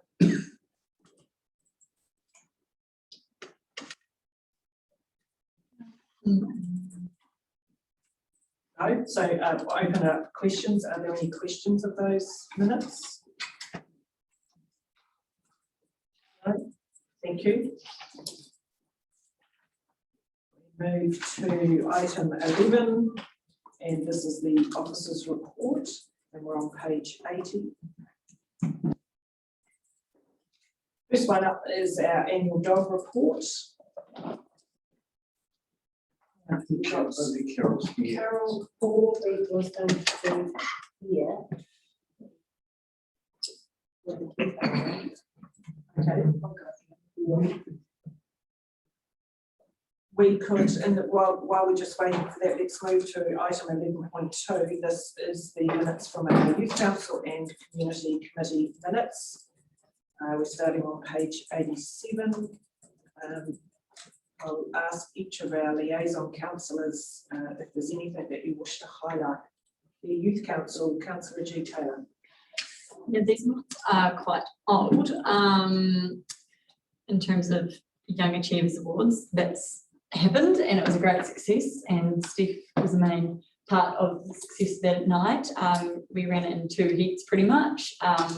So we did the whole show twice, which was really good because it meant we stayed within venue restrictions and COVID restrictions, and it was really well received. So it was just nice to be able to have a public event for the kids, especially when they haven't been able to have anything.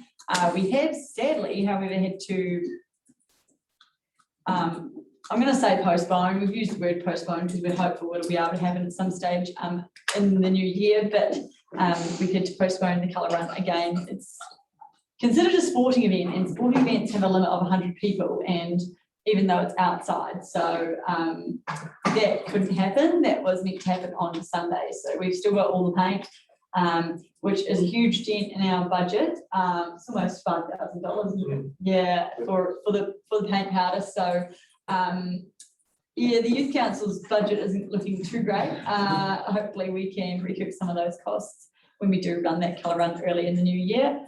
Yeah, like I say, it's a little bit delayed, these minutes. And in terms of recruitment there, we have had about 7 applications now for the for next year's new members, which is good. We have 4 staying on, I think, so we need 6 new ones, so that's good. We do have some sort of selection power this year, which is nice. It wasn't looking too good for a bit there, but no, applications have picked up, which is good. And then we also have the on the 11th of December, there is the Neighbourhood Support Youth Festival Expo at the Civic Centre, so the youth councillors will be helping with that as well. Excellent. And I just want to record our thanks and congratulations to everyone involved with the Young Achievers Award.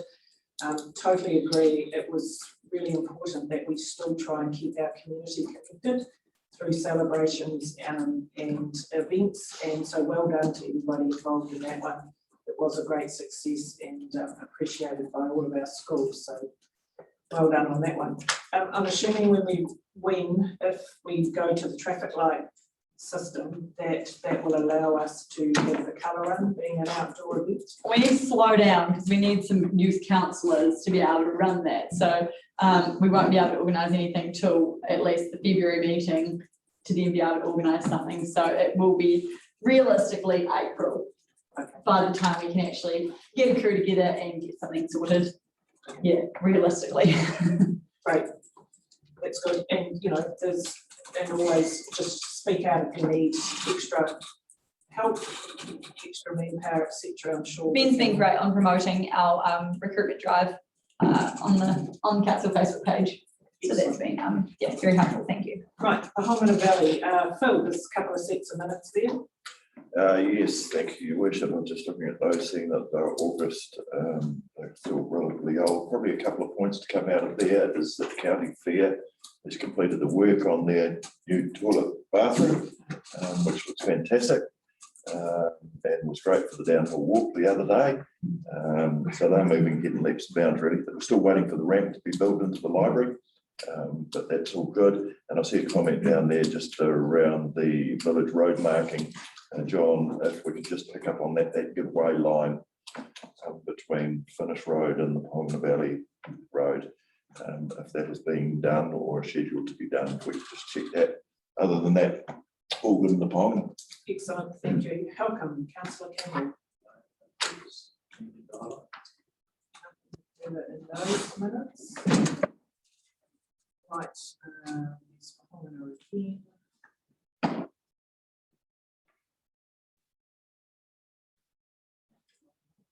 Councillor Quarry, Sanson. Yes, thank you, Your Worship.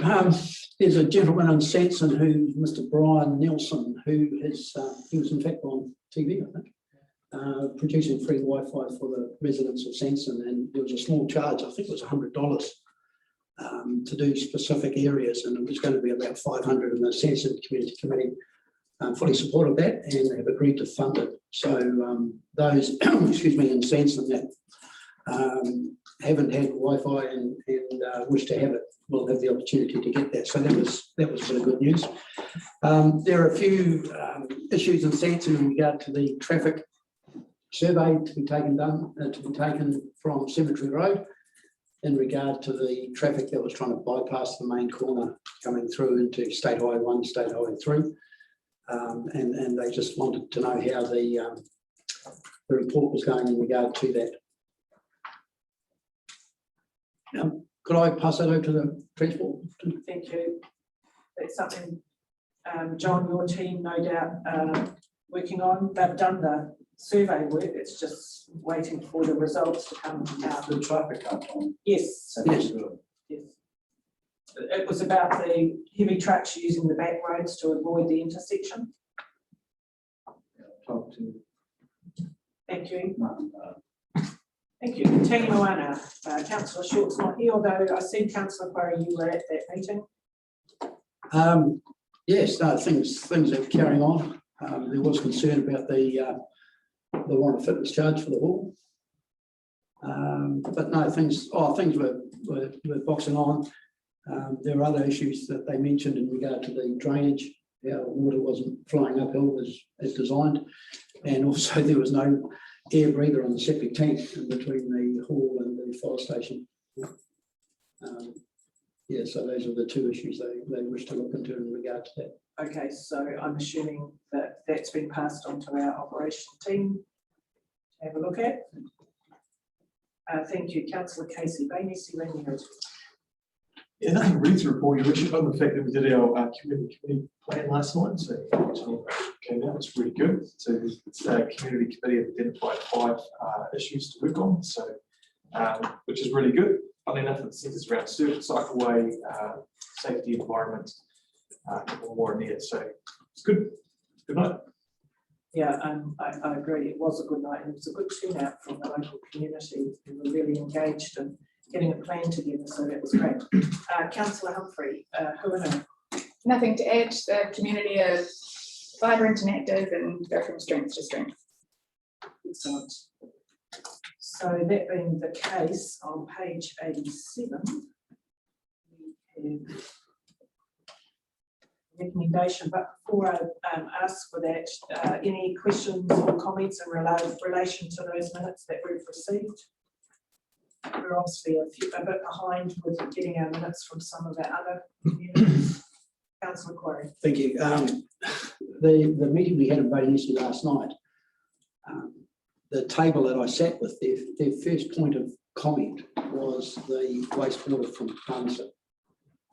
And that was a major concern. And they said, oh, this meeting is to be all positive and so forth. And so they backed off that aspect. But it is a really major point of concern that could have a devastating effect on the community of Bioplant Ringoti.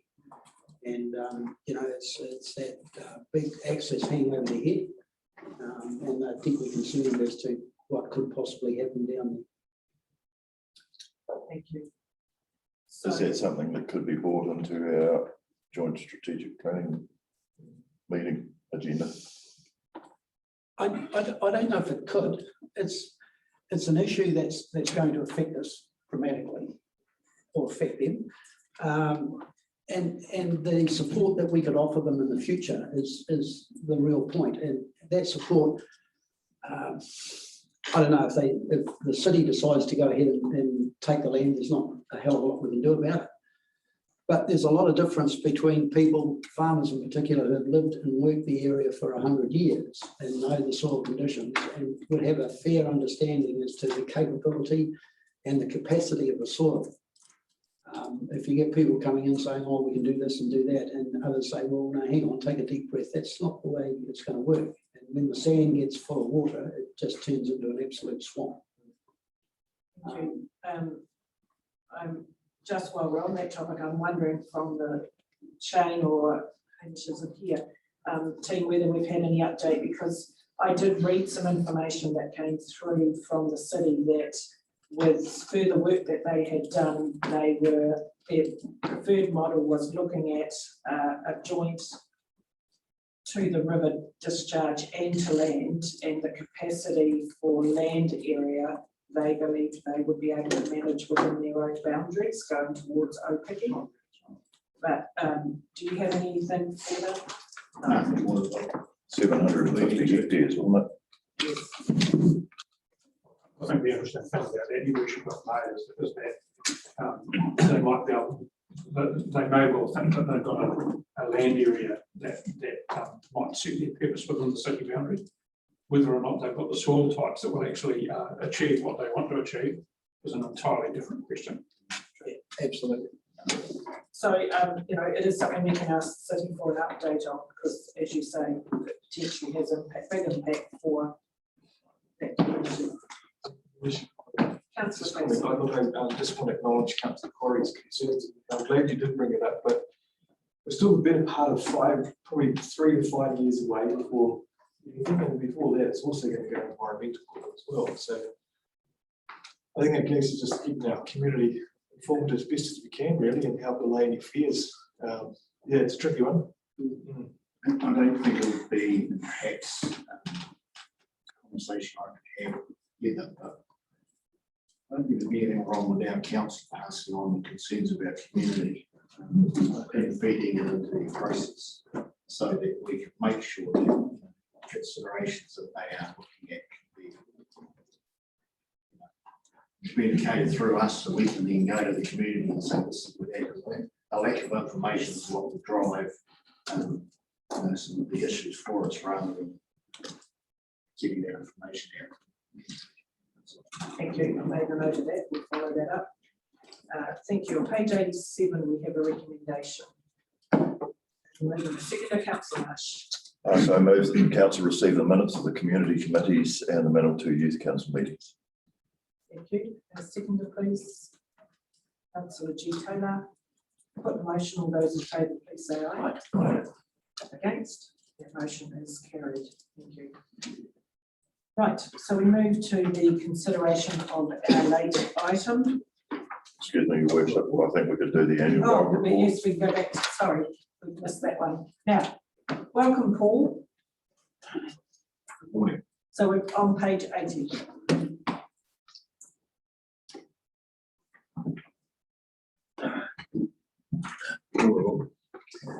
So this morning I'm presenting the annual report on dog control for the period 1 July 2020 to the 30th of June 2021.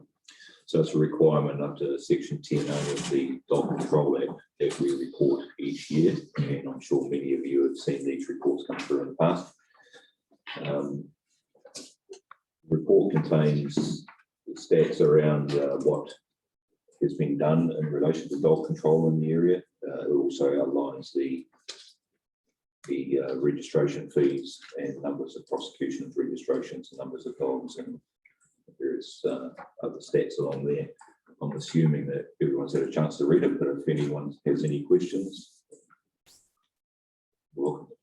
Thank you. Open it up for questions or comments. Councillor Casey. Thank you, Worship.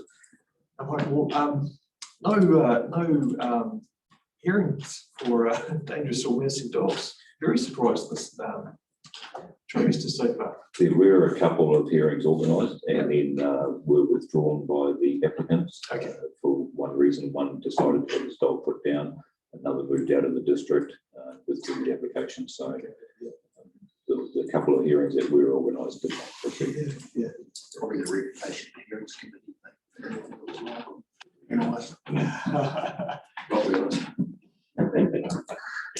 Good call. Thank you. Councillor Humphrey. Thank you. Good evening. Slight sideways question. So the report's a statutory requirement. It's really helpful in terms of giving us that comfort and assurance that you guys have got things in hand, and clearly you do. But I guess what I was struck by when I read the report was the ongoing increase we're seeing in total dog numbers registered across the district. And I didn't have time to go back and look at last year's, but I'm pretty sure if we look, it's a year-on-year trend that we're seeing. And so I was thinking about, the review that we've done around dog on leash exercise areas and prohibited public places, etc., etc. And I guess my question was, around how you use this information to inform engagement with the likes of Parks and Property, the Parks and Property team, for example, and whether you, based on how you're seeing people use public spaces with the increased number of dogs, whether we should be giving any consideration, to specific dog exercise areas or additional infrastructure, thinking about the likes, some of the likes of facilities that are available in other places around the country. So I was just keen to get your thoughts on that wider picture.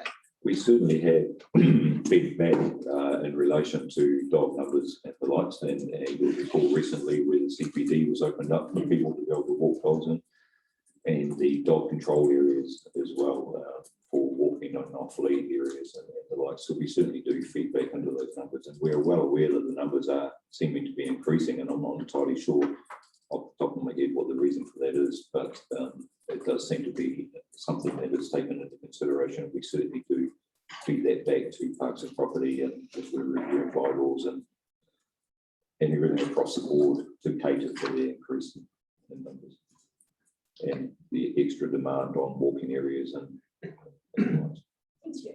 Thank you, Councillor Ford. Thank you. Paul, the numbers that stood out to me were the property inspections going from 47 to 422. Can you just elaborate on why that would be? I think this year is the property inspections included a lot of the selected dog owners, multi-dog owners and the likes of those sort of inspections, whereas potentially that number hasn't included those numbers before. So there hasn't been a massive increase in the number of inspections. It's probably more around the recording of them and the reasons why. So it's not indicating that there's an issue out there in relation to dogs, but it's more the fact that the selected dog owner requires an inspection of the property, and those numbers have been included in the sheet. Thank you. Councillor Hedfield. Yeah, I just note the, well, clearly with more dogs registered, there's a higher rate of complaint. What's up with that? But I note that the infringement notices what the others is dropped a bit. Is there a reason why that that would be, or is it just there's less? A lot of the infringements come from the likes of unregistered dogs, and they've done an exceptional job this year, as they did last year as well. But this year they've done an exceptional job of visiting those places. We take an education first approach, so we're trying to get people in first to register their dogs, and as a result, we've issued less numbers of infringements. So it's possible that some of the reason that we've actually got more registered dogs is because there's actually been a greater uptake in people actually registering. We may have had the dogs in the past, but they just weren't registered. Potentially so, and there are of course we don't know what we don't know, and we don't know the number of dogs out there that we're completely unaware of. But we do have a tally, and I think at the moment the unregistered dogs are down to around 100 that we're chasing up at the moment to ensure they get registered, and it's possibly as a result of that increased pressure on that increased numbers. Cheers. Any further questions or comments? Councillor Marsh. Just a quick one. I'm just looking at the date you signed the report on the 1st of July. Do we always have this come to council in November, or is there a reason why it's 3 or 4 months later? It was delayed this year, unfortunately. We were hoping to get it in earlier. The number of things have been happening, which you're probably well aware, and it did get delayed. Thank you. So there is a motion on page 80, Councillor Casey. Yeah, move that, Your Worship. The council adopt the annual report on dog control for the period of July 2020 till 30 June 2021, pursuant to section 10A of the Dog Control Act 1996. Thank you. Seconded, Councillor Marsh. I'll put the motion. All those in favour, please say aye. Aye. Against? Motion is carried. Thanks, Paul, and thank you for the great work that the team do in that space. It is a big, being a rural district, it is a big part of what we do. Thank you. Thank you. Right, so we're moving to item 12. This is the consideration of the late item, presenting the recommendation to sign the memorandum of understanding between partner councils in relation to the Three Waters campaign. It is something that we discussed previously, but we felt it was important to bring it to council to show that our community, that we have listened and that council is concerned about the mandated decision that the government has made and wishing to join other councils in seeking to get government to listen and potentially overturn. I'll ask the CE on the presentation of the report. Is there anything you wanted to highlight in there? I also, Shane has also been working with CEs from 4 other councils in relation to work behind the scenes in this, so maybe you could update us on that. There is a working group representing those that signed the MOU. CEs and as a part of that. A few CEs on there that are sort of working through what the alternative to what the government is proposing might look like. So we're doing that work. We're all meeting on Saturday to advance that. So interesting to see what comes out of that. It will be good to plough through that. Thank you. And I could just update you that councils are needed to go through the process that we are going through to their council meetings. We've set the deadline as Friday for signing up for those councils who are signed up to continue the discussion together. And then as there are a number of councils who won't have meetings until December for this item, and they have that ability to come on board. Any questions, comments? Councillor Casey. Yeah, just very quickly, thank you, Richard. Just on the purpose of the MOU, I guess it's 2.1 really, 2.1, set the objective of the campaign. I remember asking last time about a sort of time frame around that. Is there any more clarity on that? That would be Saturday. Yeah, I thought that might be the case. Pretty much planning day. Yeah, good stuff. And this is more about getting the councils committed and signed. Yeah. And then we can. Yeah. Yes, that is the focus on Saturday, is to get that draft campaign strategy tidied up, ready to go to the full group next week. Yeah, is it just the CEs in that campaign, or will you'll pop down as well, you should? Right, very good. Thank you. Councillor Campbell. Yeah, thank you, Richard. I just noticed on the news media this morning, Whangarei District Council taking the rare step of launching legal action against the government in relation to ownership, and have been supported by Timaru and Pyrolysis councils. Are you aware of that? Yes, they are part of that. Is part of our strategy, and that claim that work has been done by those councils previously. So it was supported that they continue on with that process, and that claim was lodged last week. So that's around getting a court decision around property rights and definition of ownership. Right. Were they looking for support from other councils as well? It will be opened up to other councils as it goes through the process. The QC is giving us an update on Saturday as well as to what are the next steps and where other councils may be able to participate. Councillor Humphrey. Thank you. A couple of questions. Again, related, saw some local coverage in the media, about this issue earlier this week. And quoting you as talking about the purpose being around a campaign to engage with the public because government have already changed their mind. And yet the campaign objective in the MOU is around convincing government to alter its intention. And so I'm feeling quite confused about what the actual purpose is going to be, given that, we seem to be getting mixed messages. Those are the purposes. It's about how we do it. And that's the bit that comes with the campaign strategy of how we do it. And it will be multi-pronged. The legal aspect has already started, and there will be other parts to that campaign. So all of that's been put onto the table about how does it fit in, what's the best way to do it, and more importantly, what is the right time. So is this still about influencing government, or is it, as you said, about influencing the public? We need the public to help us influence government. So our purpose, our goal is very clear. It's about how we do that. Okay.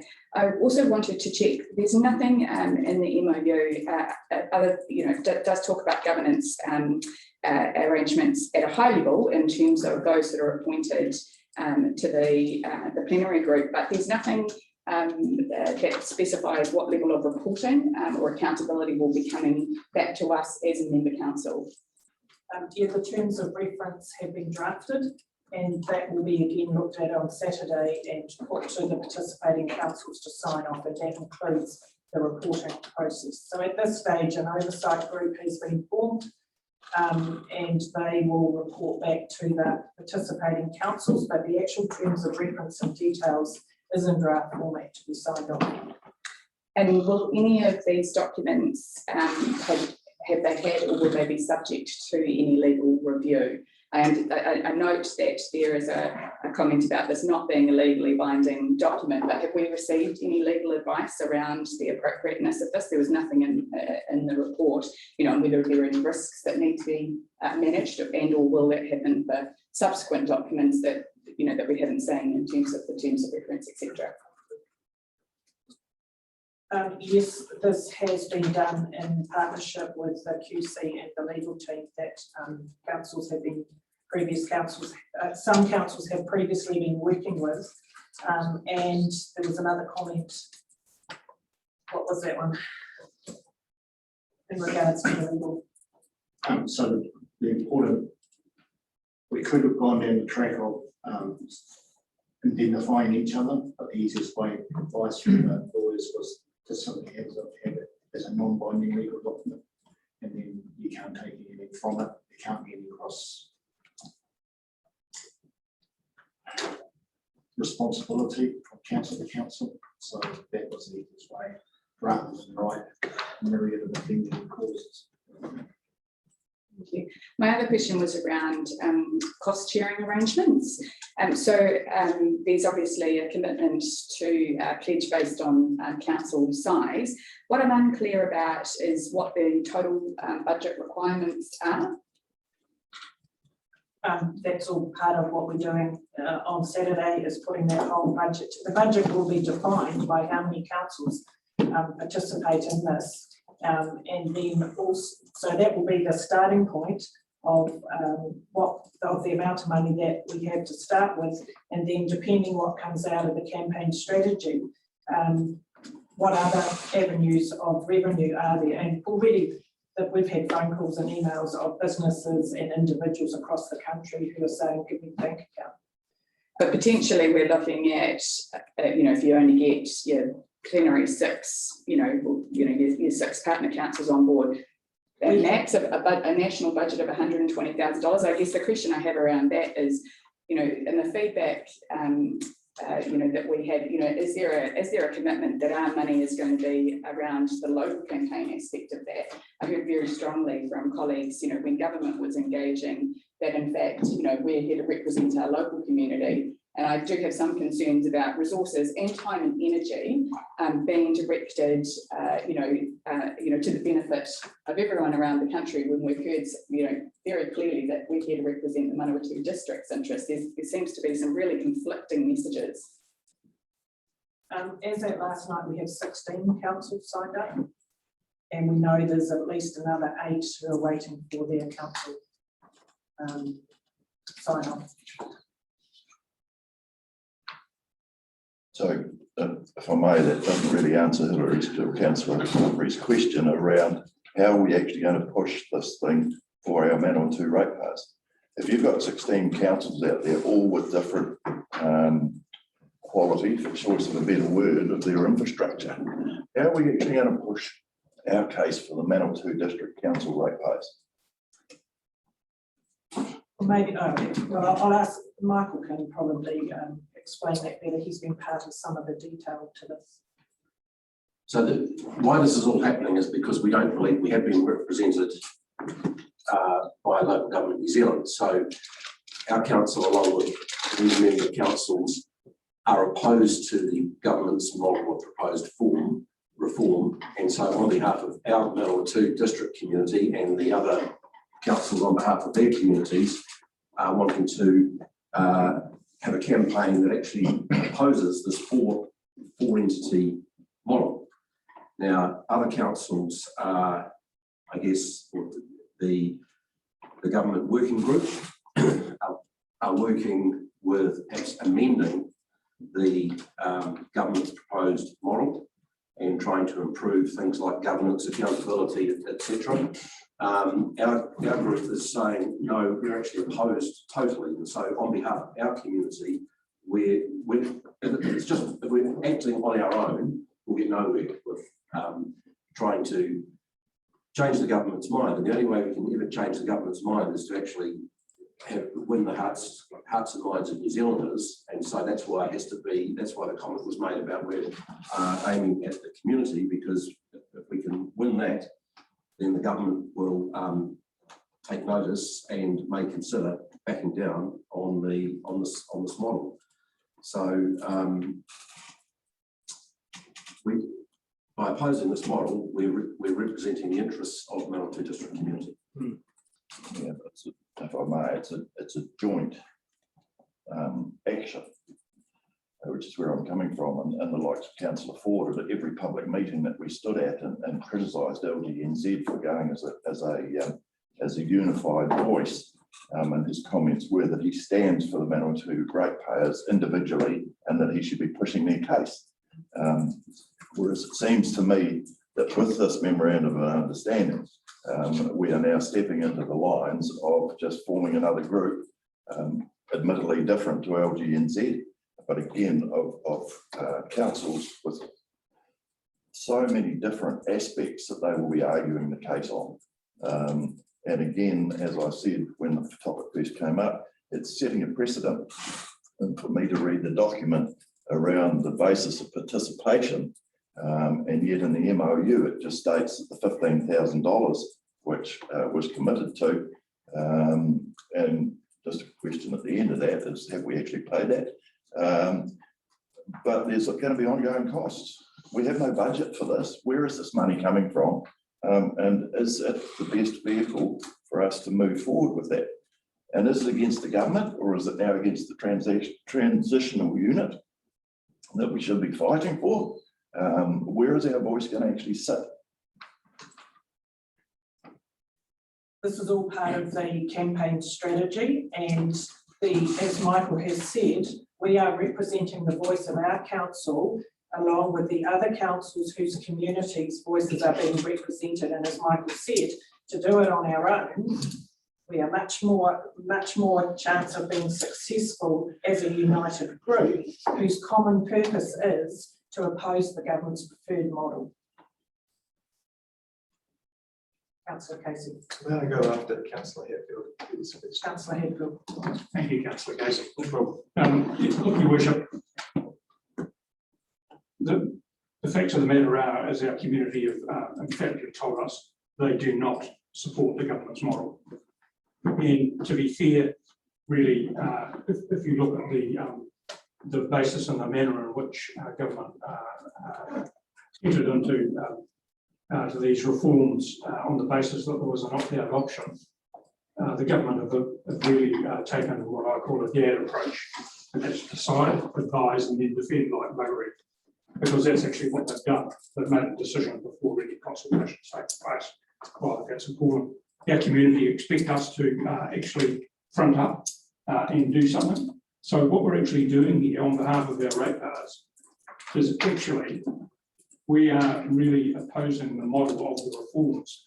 The level of different councils' infrastructure and where they currently sit is quite irrelevant in my view, in the context of what we're actually trying to achieve here. Local government New Zealand have backed themselves into a corner by signing the memorandum of agreement with the Crown in terms of the fact that they said they will not challenge the mandate. So what's been happening here, in my understanding, and what this is about, is to form a group that can actually take some action that local government New Zealand cannot take on our behalf. And it's as simple as that. Now,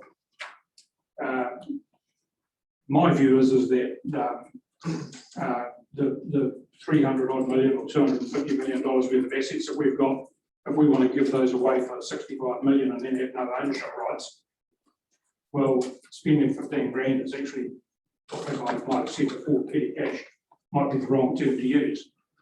But however, we are spending a small amount of money to actually endeavour to protect the assets that our ratepayers own. And let's be clear, the government, whilst they've said or stated, has been stated, that councils will retain ownership, the international credit rating agencies will require balance sheet separation for credit rating to be issued. And if we get balance sheet separation, sure as hell won't be on our balance sheet, and it sure as hell won't be in our ownership. And that's just plain bollocks. So this is a no-brainer. Let's get on with it. And I'm happy to move the motion, Your Worship, if we're ready at that point. Okay, we have a couple of other comments. Councillor Casey. Yeah, thank you, Richard.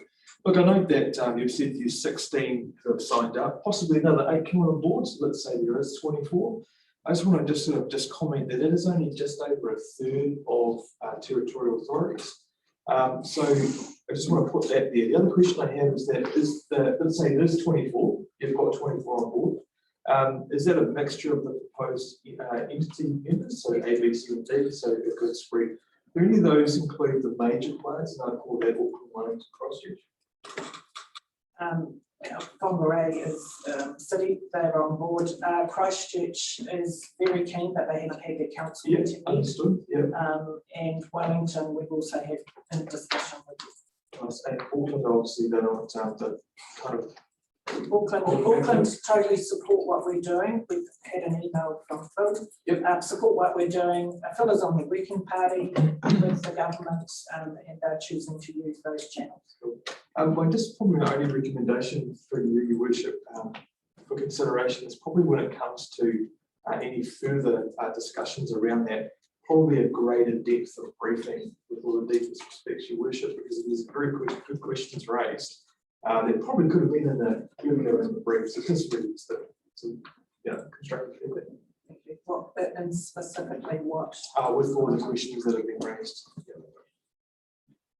Councillor Marsh. Yeah, just following on for that, for example, and the fact that you made a comment earlier that the QC and legal team have already started work. When did they get engaged, and when did the clock start ticking? Whangarei, as you said, Whangarei, Timaru and Waimak had engaged the QC and the legal team some time ago. That work has been done by those councils. So their costs will not come into the memorandum, I understand. No, they have nothing to do with it. And Malcolm Alexander?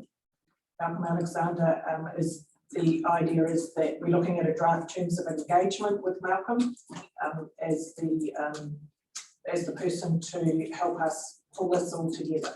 And yes, that is part of the budget is being put together and going through. And just to go back to Councillor Casey's point, this whole thing is evolving. And there's been an awful lot of work done by a lot of people about getting the information out there, and it is evolving. So it was about very quickly sitting down what our goals and what our purpose was. How we get there is evolving, and that's what our day in Wellington on Saturday is all about. So we will have much more information to share with participating councils after that. So given the fact that we haven't engaged Malcolm Alexander at this stage, has he had input into any of it? Yes. To what level? He's been helping us with advice. Right. So again, I asked my original question, who wrote the memorandum of understanding? It was drafted, Malcolm helped us draft it, and then between the group, it was pulled together, and councils had opportunity to add. Thank you. Councillor Gordon. Thank you. Yes, it's pretty clear that our community doesn't want this. There's no hesitation in my mind thinking that there is some possible alternate way that we could do it that they'd be acceptable to. The community doesn't want it, the council doesn't want it. And when you express your view in a way that government is simply not listening to what we have to say, then we have to adapt and change our approach and approach the problem from a different angle. Now, we've tried to be nice and civil and talk around the table. We've met a brick wall in regard to local government New Zealand. We've met a brick wall in trying to discuss and debate it with the government. We've put forward the council figures. So when you've tried being nice and sensible about things and things don't work, then you adopt another practice. And the practice is to go out to the general community throughout New Zealand and push the case. And when you've got a third of councils quite clearly opposed to it, plus you'd have a number of councils that I would suggest are evenly split and are sitting on the fence. And they are not representing their ratepayers, they are waiting to see what happens. Now, when we have a $3 million campaign of slime and frogs and so forth being publicly displayed throughout New Zealand, which was utter garbage, we've got to fight fire with fire. And we go out and meet it on a different challenge. We've tried being nice, it hasn't worked, then we approach it from a different angle. And I fully support an appeal to the general public. And by that I mean going to some of the ratepayers in Palmerston North and our outlying areas that haven't committed and say, hey, this is the way we see things, because they haven't consulted, they haven't taken any notice or any public notice of their ratepayers. And I know a lot of ratepayers don't agree with sitting on the fence. So I fully support the course and action that this council and your worship is taking. Thank you. Councillor Milski. Yeah, I fully support it too. I think you'll find this Sunday, groundswell will show a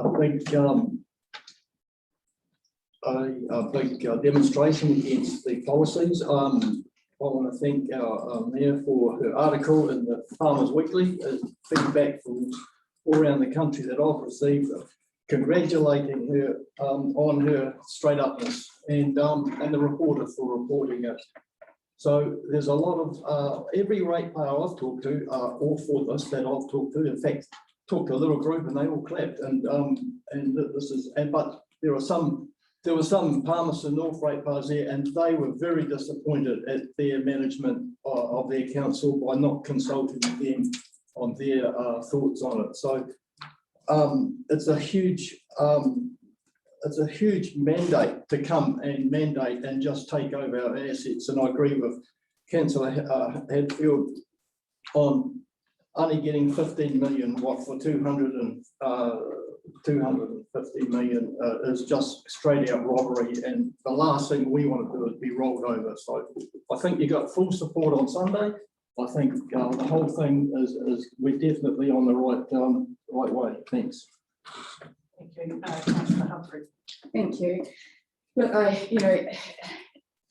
we have heard loud and clear, a very strong sentiment, from the community, and this council, previous councils, have made tough calls and taken on debt to invest, and we can rightly be proud of the state that our three-quarters infrastructure is in, and I understand the concerns that were raised and that sense of the sense of loss. I think the challenge for me in this space is if I step back and try and be objective, which is difficult because we all have emotions and feelings around these issues, is we have feedback from the local government sector that two governments draft proposal that highlighted 3 or 4 areas where there were some very glaring gaps. That included talking about alternative regional, proposing alternative regional models. The cabinet paper that was considered by the central government outlined that there is a certain scale, a whole lot of literature and research about that's been peer reviewed, along with the importance of balance sheet separation to be able to leverage the investment that's required, around the country. And if I consider all of that information and I look at the working group process that's underway, I guess the reasons that I won't support this today is not that I am not in favour of absolutely advocating and being vocal for our community, but so I think that the $15,000 could be better spent. My preference would be to see us providing informed quantitative analysis and a really strong evidence base for this council and this community to present to central government via the working party and select committee process that will happen over the coming weeks, and which would ensure that there is fair compensation, because I think that was probably the critical issue in terms of the value of our assets and the so-called better off package. My preference would strongly be to see money spent in ensuring we have a compelling case for our community.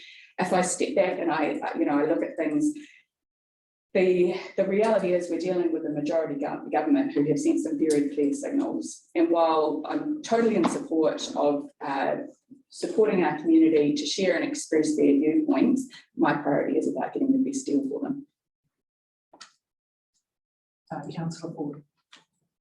Thank you. I have no confidence in LGNZ representing the position of this council and this community, and I have no confidence that the working party will represent us either. I think we have 2 representatives on that working party who might be a reasonable voice for us, and frankly, the rest of the government patsies. And so on that basis, I'd like to move that, 1, that the council agree to sign the memorandum of understanding between partner councils in relation to their 3 Waters campaign as a partner council.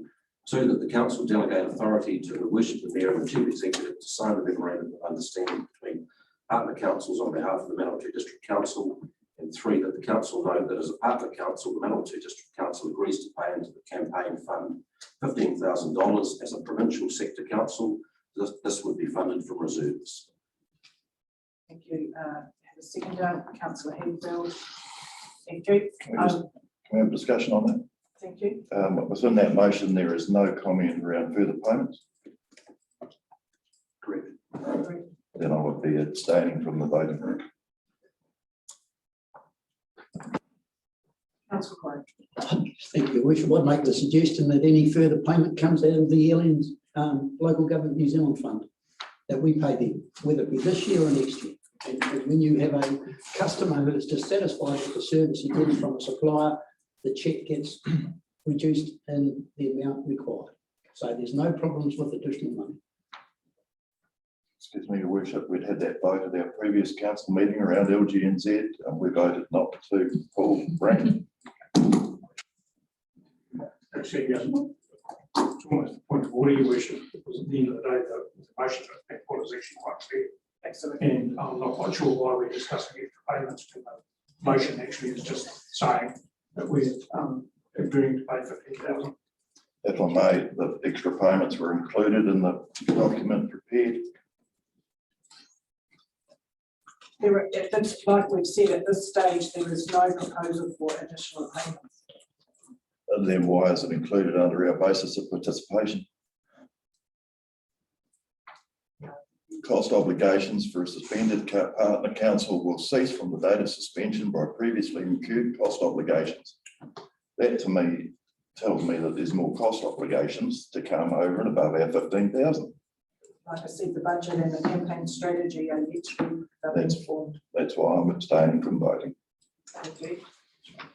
So we have a mover and a seconder. Councillor Ford. Yeah, as mover, I'd just like to say that there is no mention of any further payments because at this stage there are none planned. Now, that's not to say that that could change in the future. I think Councillor Marsh is actually talking about something completely different.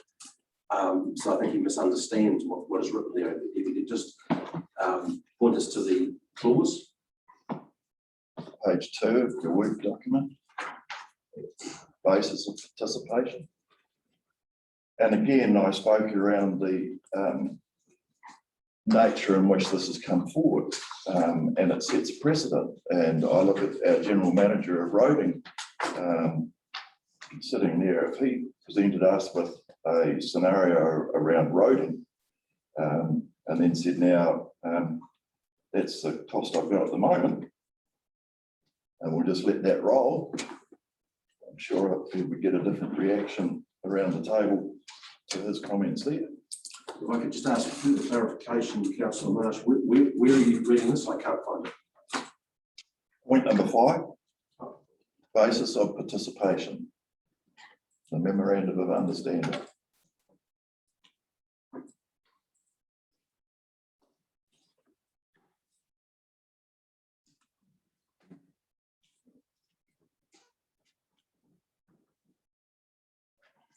I guess you'll have to help us because I can't find it. Reading that, I can't find anything to do with it. So why would there be ongoing obligations to a council if they've already stumped up with $15,000 or $10,000 as their initial payment? Can you refer specifically to? I think he's referring to if a council decides to leave this group, then there's no further obligation or something. But honestly, I can't find what you're referring to.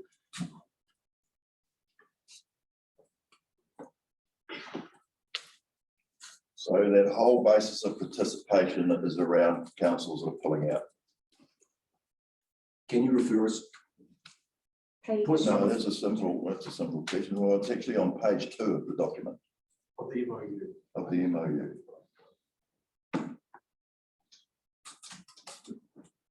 And if you're saying there's no comment around obligations, then why are we waiting to listen to a paper coming forward from Saturday's meeting? This point number 5 is all about the council leaving the group. It's got nothing to do with an ongoing situation. So that was an an extra cost. Yep, so that's okay. I'll take your point. Look, I think we've got a motion on the table. It's very clear in my opinion. If Councillor Marsh chooses to vote against or abstain, that's fine, but I think we should put the motion. Thank you. We do have a motion that has been moved and seconded. I'll put the motion. All those in favour, please say aye. Aye. Against? Abstain. Thank you. Councillor Humphrey, do you wish your motion to be recorded? No? Thank you. The motion is carried. Thank you. Could I just add that when I've been talked around, there are people who bailed me up and said we should have pulled out of the local government. So I just thought I'd add that just as a comment that I've had feedback. Thank you. We have addressed that issue at a previous council meeting, and my only final comment would be is that we have been totally transparent and in regular conversation with LGC. Thank you. Let's adjourn for morning tea. Yeah, that's a good point. We don't have to do that again. Let me go back. So item 13 is our public excluded business. I'm happy to move that the public be excluded from the following parts of the proceedings of this meeting, namely the confirmation of minutes, the tender award recommendation, and the Film and Little Theatre update. Your Worship, could I just seek some clarity in terms of the rationale for the Little Theatre being in public excluded? Having read the report, which I'll be careful not to comment on, other than some headline amounts, there is nothing that's particularly commercially sensitive. There is no information about any discrete business or commercial entity. And actually, my view is that this is a really important issue and should be in the public domain. Absolutely agree. Can we? The rationale around putting it into public excluded was around the discussion of the other projects that might be affected in this, which have already been approved through your review process. That's a slide. If you want to do that public excluded, but however you want it, that's where it might be set. But open to the council wants to shift it into a decision. That's your problem.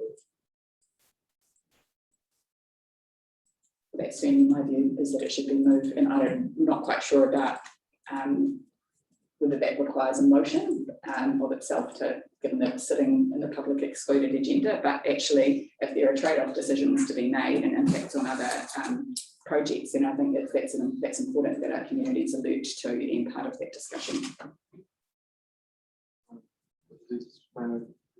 Councillor Casey. With the deepest respects to the chief executive, I find it quite hard to put a link here on your comment about affecting other projects.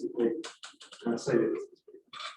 So the main component was suggested as coming in all the different projects. Which is now public document. Of course. Thank you.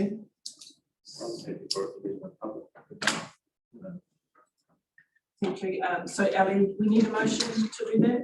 What you need to do, if you don't wish to put that one into public excluded session, is simply remove mention of the Building Little Theatre from the resolution saying public excluded. If that item is not done in public excluded session because you have not resolved to put it there.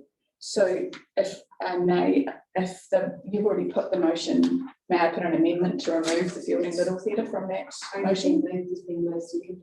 No second. Oh, no second yet. Okay, so we can carte blanche blanket. Thank you. So therefore, I'm happy to move that the publicly excluded from the following parts of the meeting: A, confirmation of minutes, and B, the tender award recommendation. Do I have a seconder? Councillor Humphrey.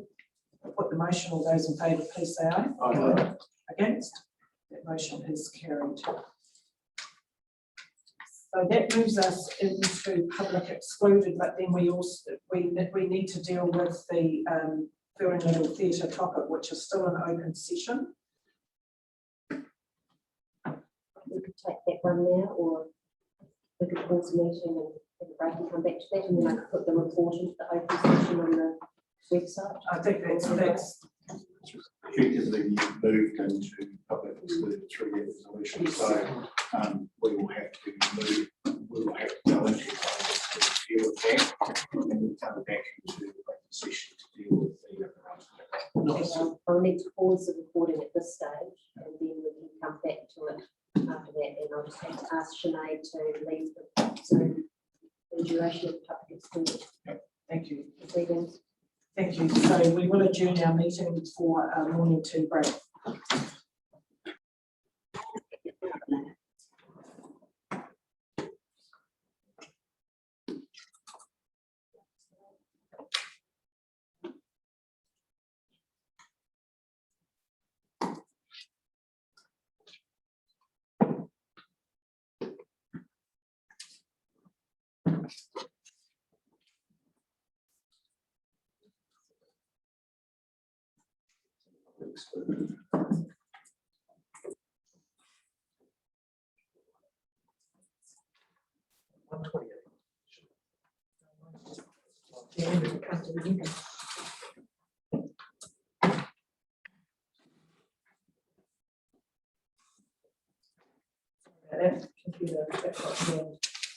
So we're moving into open session for our last item, which is the Fielding Little Theatre update. And I'll hand over to Toby and to Shane. Thank you, your worship and councillors. I'm just going to bring up the presentation for you.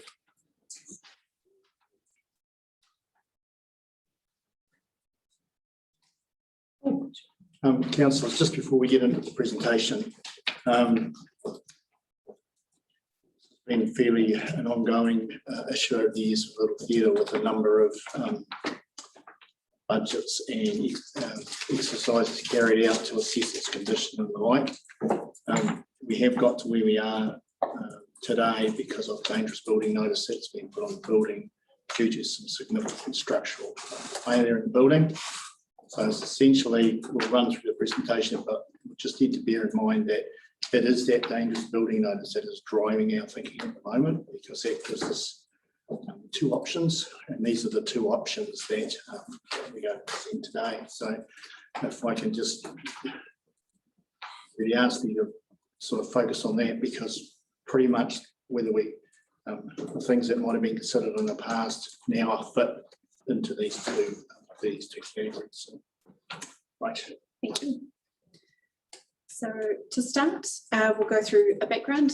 Most of you are pretty familiar with the Little Theatre, but we figured it was prudent to go through those again, and then the two options that we have available to us.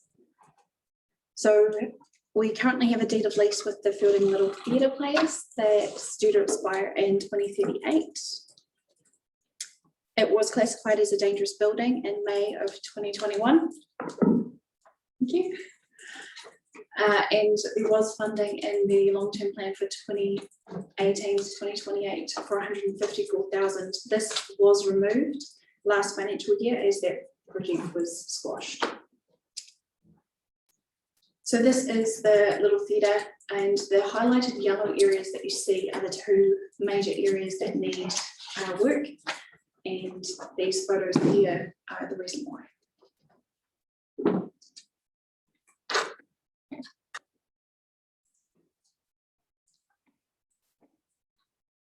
So that's that wall from the highlighted yellow part. Significant timber decay to the studs, no reliable structural capacity, unable to support vertical gravity loads. Installation of the pink wax was added and have retained water, and there's a risk of the wall failing due to the window seismic events. So this is your underneath.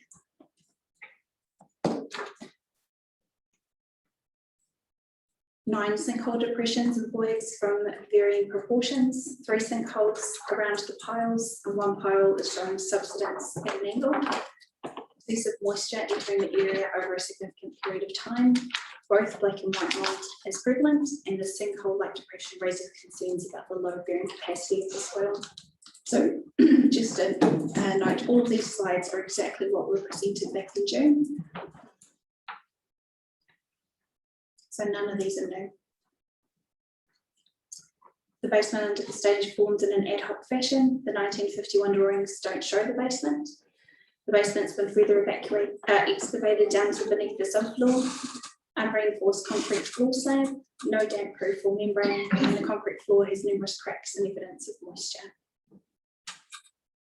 So this is where we are now.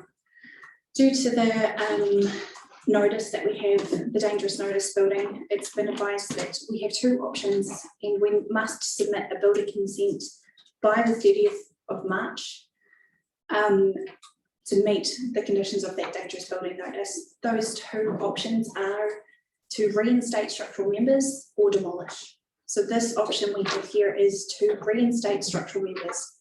This is not an upgrade or a new lease of life. This is literally to make it safe enough to re-enter the building and get rid of that dangerous building notice. This should give us about 5 years to make up our minds on what we do if we keep it. So just a point there, councillors, before he gets into the figures, what we've done is we've actually gone out to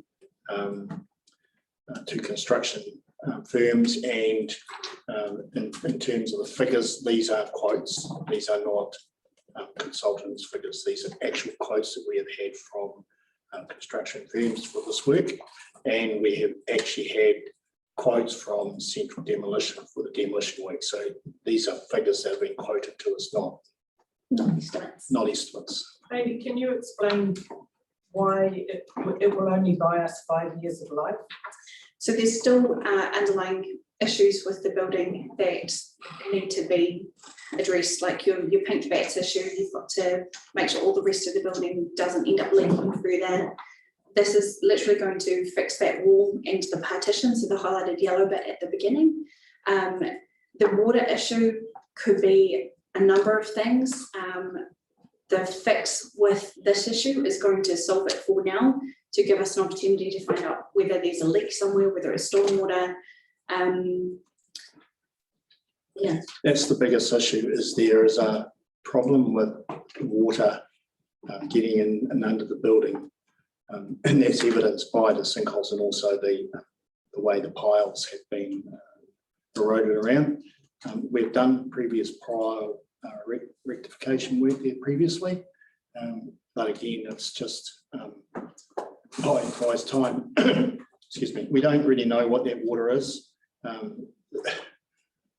It could be high water tables. I mean, Fielding's pretty much an old swamp, so it does run high water tables in the winter months.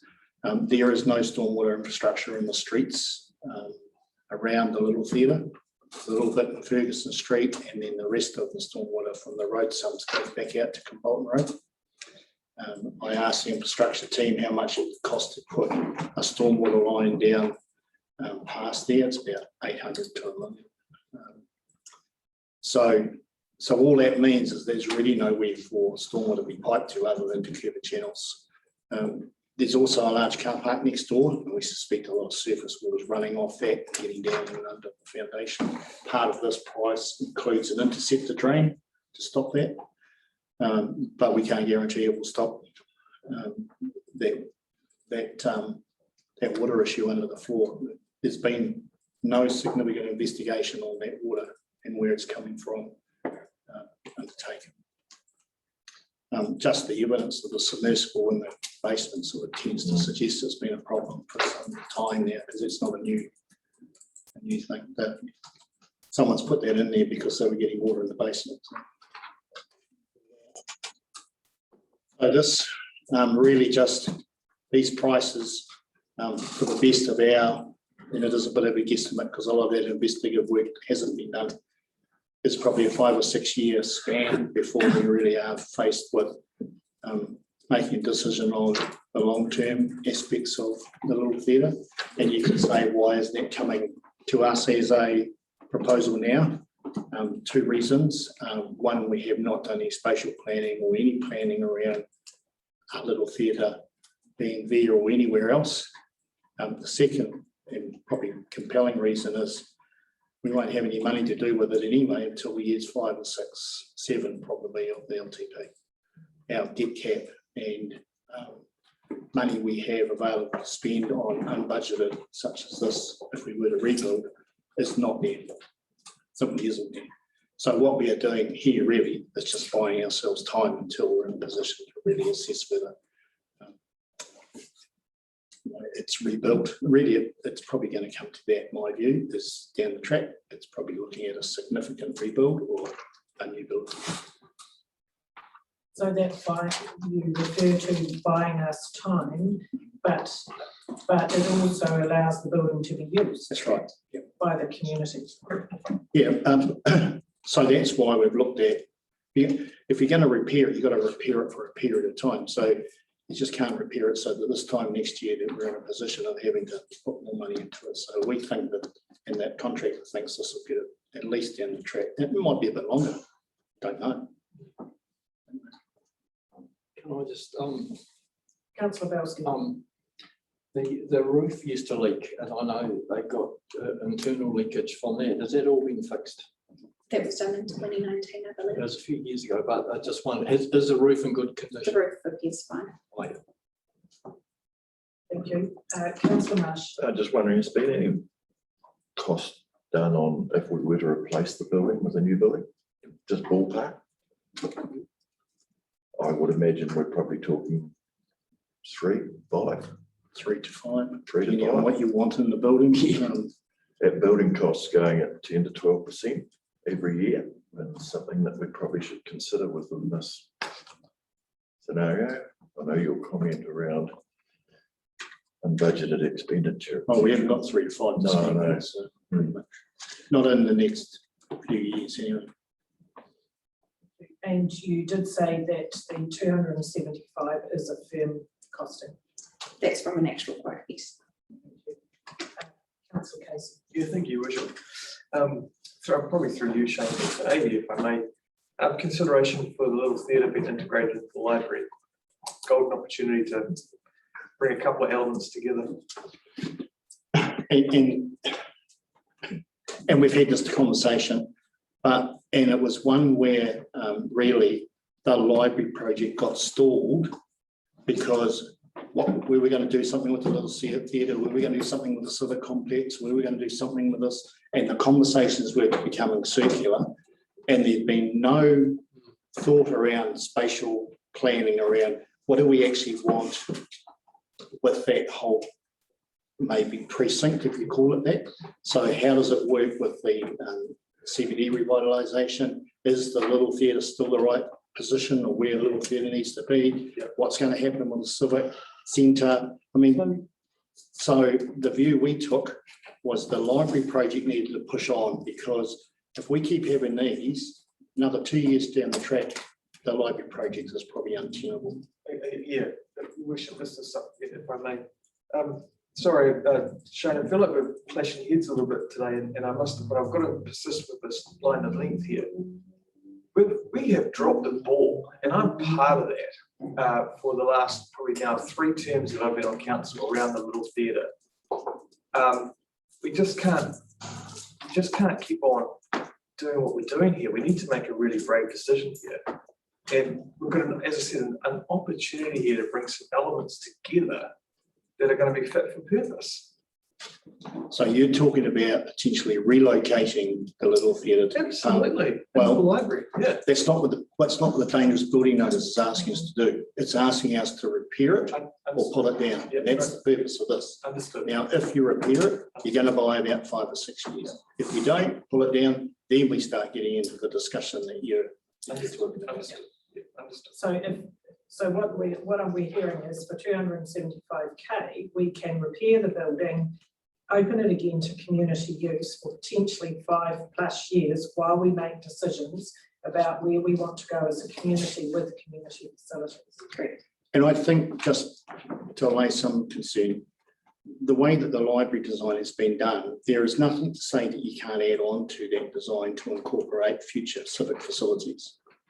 You just, because you'd never incorporate it into the existing footprint of the library anyway. So there's still that ability to be able to incorporate any sort of civic facility thinking alongside and in conjunction with the library on that land that's already there.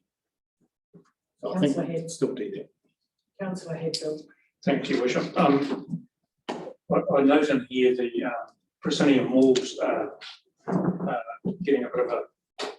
So does that form part of the structural integrity as well in terms of overall strengthening? Yeah. So it's an advantage.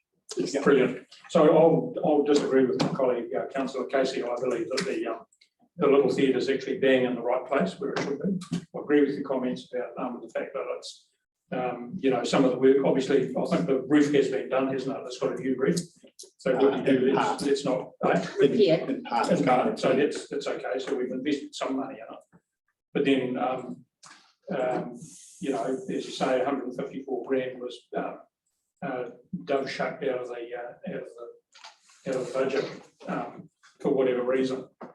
So my view is that our responsibility as a community is to give this at least a lease of life. The acoustics in the building, I understand, are excellent. And that's something that is often very difficult to replicate in a new building. And regardless of where we get to in 5 or 6 years' time, if we don't actually keep this going, the likelihood is that we will lose the art. This is me saying this. We'll lose the art of live theatre and music and all others. Whatever. Folk actually use the building, and I actually think that is the significant danger. Is that if it's closed and demolished, we won't see live theatre again at Fielding. we won't see a building like the little theatre smack in the CBD in the area that we're trying to refresh and attract people to. My view is that it's imperative that we go ahead to do this, and it buys us time. It allows the community to use the building, and for that section of our society that love their arts and everything else, me included, that can enjoy that, and it gives some surety to the societies that actually form the basis and the strength of that part of our community. I think it's a no-brainer. Thank you, Councillor Belsky. Yeah, I agree with Councillor Hadfield. My wife does singing, and her group that she was in the fielding just absolutely loved the little theatre, and I think it will go down well with our community that we do this upgrade. So I would in favour of it. Thank you, Councillor G. Taylor. Yeah, just one question. What I can't seem to find it anywhere on the report as to how quick we can get this puppy back on its feet in terms of if we do spend the $275,000. So we still have to follow the process once you guys make a decision. So this will fit within the procurement policy. We'll need to follow that to make sure it gets done, but we still have to make sure it's done before the next financial year. So pretty quick. So 30 June, singers will be back in there. Can't guarantee the singers will be back in there, but project will be started. Yeah, and Right, it's okay. also it's availability of contractors. And Yes, things. which is It obviously needs consent. hard. Is there a possibility that we could add, because I totally acknowledge Councillor Casey's comments around incorporation of the library and future proofing our arts communities availability of an area for themselves to be in and to leave their gear in and all the rest. And so is there a way that we can put a clause in that we will actually make a decision sooner rather than later around if we're going to do that, because we do only have 5 years and we are probably a little notorious at kicking the can down the road on projects like this. And if there's a way that we could maybe word it so we hold ourselves accountable to make a decision on doing that. I guess the only question I had there is, I would have thought we don't want to make a decision about the Little Theatre future in isolation to the community facilities review process, because it's all part and parcel of what are we doing for the community for the future. And my understanding is the Little Theatre is part of that process. You have got another LTP coming up, of course, before this expected light runs out. But within that time, you know, there will, and there's going to be some more questions asked of council regarding the civic centre. And I think that's a conversation that needs to be brought into the mix if you are looking at long-term community facilities. So there is a number of workshops to go through to have those discussions around what is the best fit. And I would suggest that quite a bit of community consultation required as well. Councillor Humphrey. Thank you. Look, I absolutely appreciate that we have some urgent health and safety issues that need our attention today. But I guess I do want to support the comments made by some of my colleagues around kicking the can on decision making. You know, for me, this is the tip of the iceberg. I raised these issues and the absolute lack of funding in the community facilities space as part of the current 10-year plan. You know, we pride ourselves on our 3 water asset infrastructure, but by golly, our community facilities, you know, are in a state of real concern without resourcing and funding, you know, to enable them to be fit for purpose and meet future community need. And I do absolutely endorse that directing the chief executive, you know, to present back in terms of options and budgets to council needs to happen as early as possible, in terms of not landing back in this position again where we've got a building that is unable to be used without adequate alternative provision made in terms of space availability for the community. My question, I just wanted to double check in terms of the option to demolish, which is the alternative option on the table. Obviously, that comes with a lower price tag, but it doesn't give us, use of the building in an interim period. The report didn't speak to whether there are any alternative facilities that could be made available for use in the community. So I just wanted to check about that. It's because there are none. I thought that was probably the case, but I did just want to ask. Thank you, councillor Campbell. Yeah, thank you. We talk a lot about fit for purpose, buildings and so on. And this, in my opinion, is a building that is absolutely fit for purpose. It has served a purpose in building here for a long, long time. And it still does. So I think we should just fix it and get on with it. If we demolish it, I can't see us getting anything replaced there in the short term or medium term, simply because we won't be able to either agree or afford to replace it. So look, let's just fix it, get the people back in there, putting on the shows, singing the music and stuff that they've been doing there for 40, 50 years now, and get back to business. Councillor Hetfield. You just a factual issue. When we look at the 275k, my limited experience with the Advocacy tells me that we can spend 100 grand and get nothing. We've already spent 74,000 on feasibility studies. So if you think about it, we demolished it for 100 grand, we spent 174,000 to get nothing. And here we're talking about spending another 101,000, take it up to 275. As Councillor Campbell says, to provide, the little theatre's unique ability to be able to achieve what it achieves. So I'm with Councillor Campbell and happy to move if we're at that point, Worship. I just want to make it clear, and it's in the report, that to fund this, the funding will be taken from existing projects within the long-term plan. And we haven't got spare money. We now got to the stage, if we want to bring things in, we're going to take things in. So that's the reality of where we're at. Yeah. So perhaps we should just go through that part of it as well, so we're very clear. Councillor Casey. Yeah, thank you, Bishop. Amy, just through to you, if I may. Civic Centre surely has to be a short-term viable options for our theatre. Come on, we've got a facility here. That's more of an opinion difference between the Fearing Little Theatre players and what the Civic Centre can do for them. All of those options were addressed when the dangerous building notice was. My apologies. So they feel as if it's not an appropriate site for their purposes. They don't use it. It's not a theatre the way they see it as a theatre. Yeah, it's an auditorium. Leaders can't be choosers here, can they? Well, that's a conversation you want to have with them. It's relaying there. We've had a number of meetings with the theatre and the people involved, and they're adamant that the Civic Centre does not give them the facility that they need.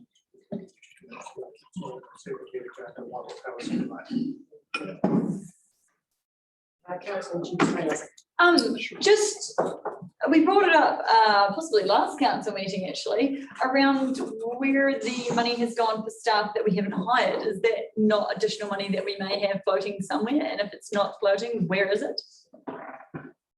Sorry, got me. Where's the additional money?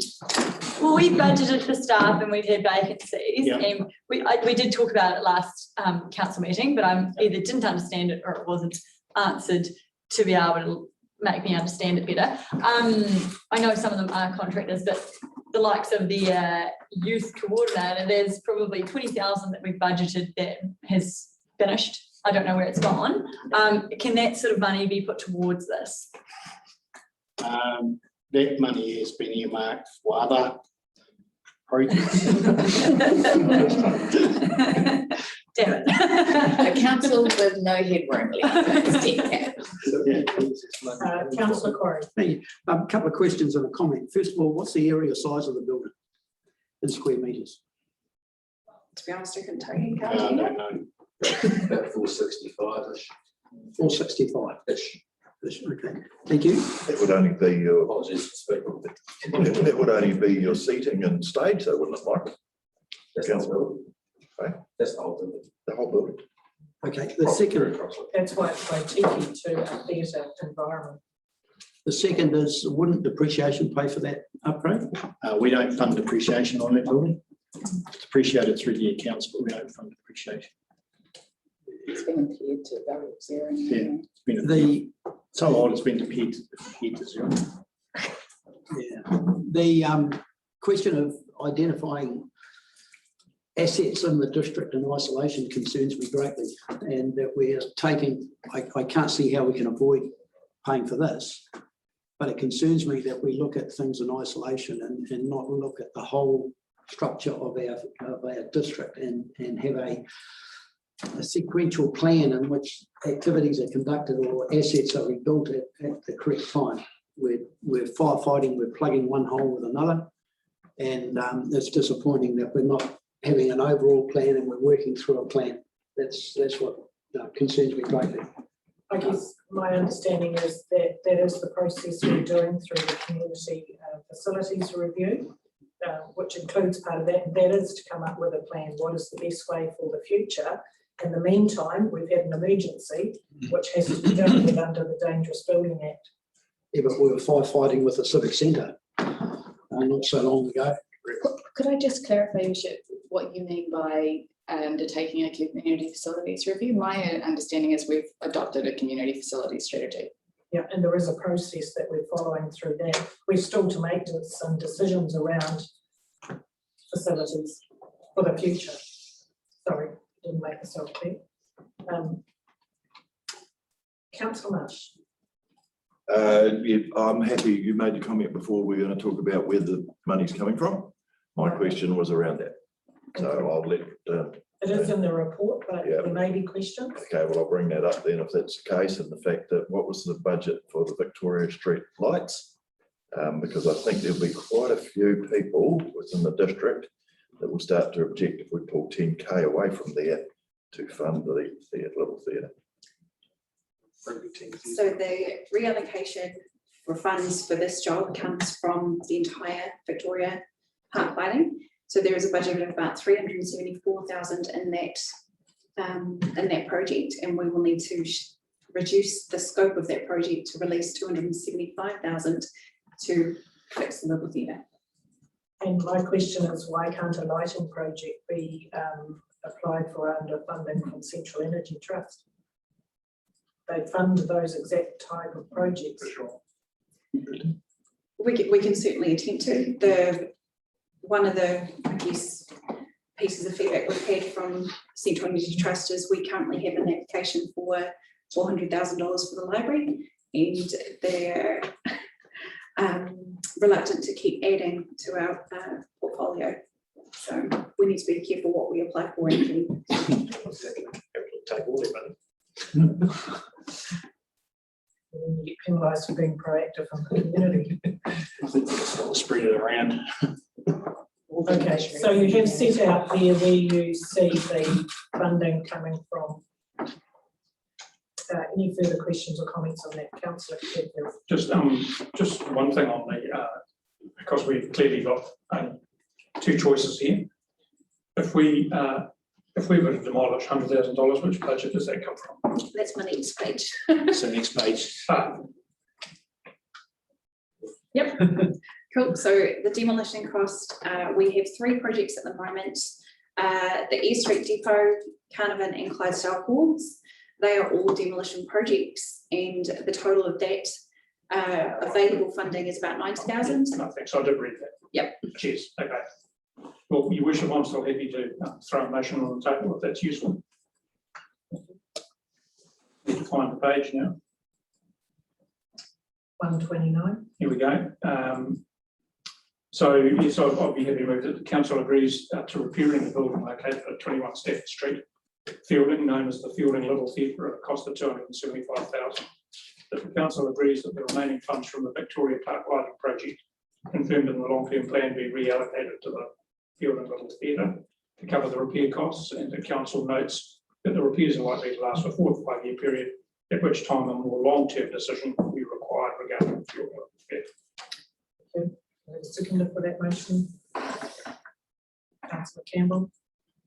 Thank you. Any further discussion? Call for division, Commission. Thank you. Put your hand up, Councillor Marsh. I'm just wondering about some wording in there around the Victoria Park lighting project, whether there should be some added info. Can we slot that into a further year of the LTP, or are we just now going to halt that whole project? So that project isn't halted, it's just reduced in scope at this stage. And there is By 2/3. further funding. And we will push that out. Carl, did you want to add to that? Yeah, so that funding was for Johnson Park, the reallocation of funding was for Victoria Park last year, we completed the works there and bring that project forward from year 3 of this LTP into this financial year, just as far as cost saving. Now, cheaper than the different site. So it's a Johnston Park floodlight. So I just again wondering about the number of uses of Johnson Park compared to the number of users of the Little Theatre. So the funding is defined as Victoria Park in the plan, which is why it's here, Johnson Park. but it's been reallocated to Johnson Park, yeah.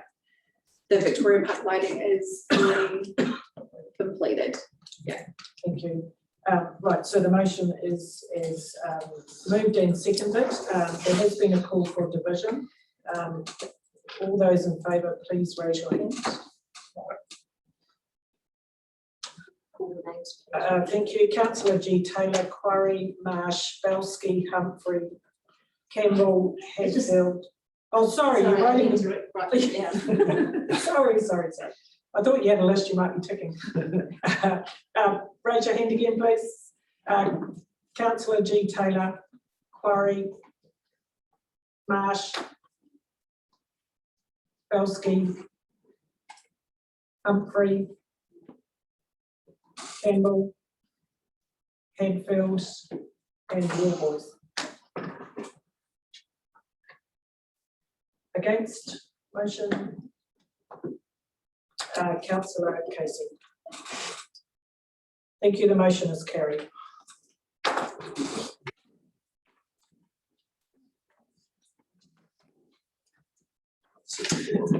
Thank you. So that brings our council meeting to a close. You love doing it. Thank you. We'll just take a. Okay.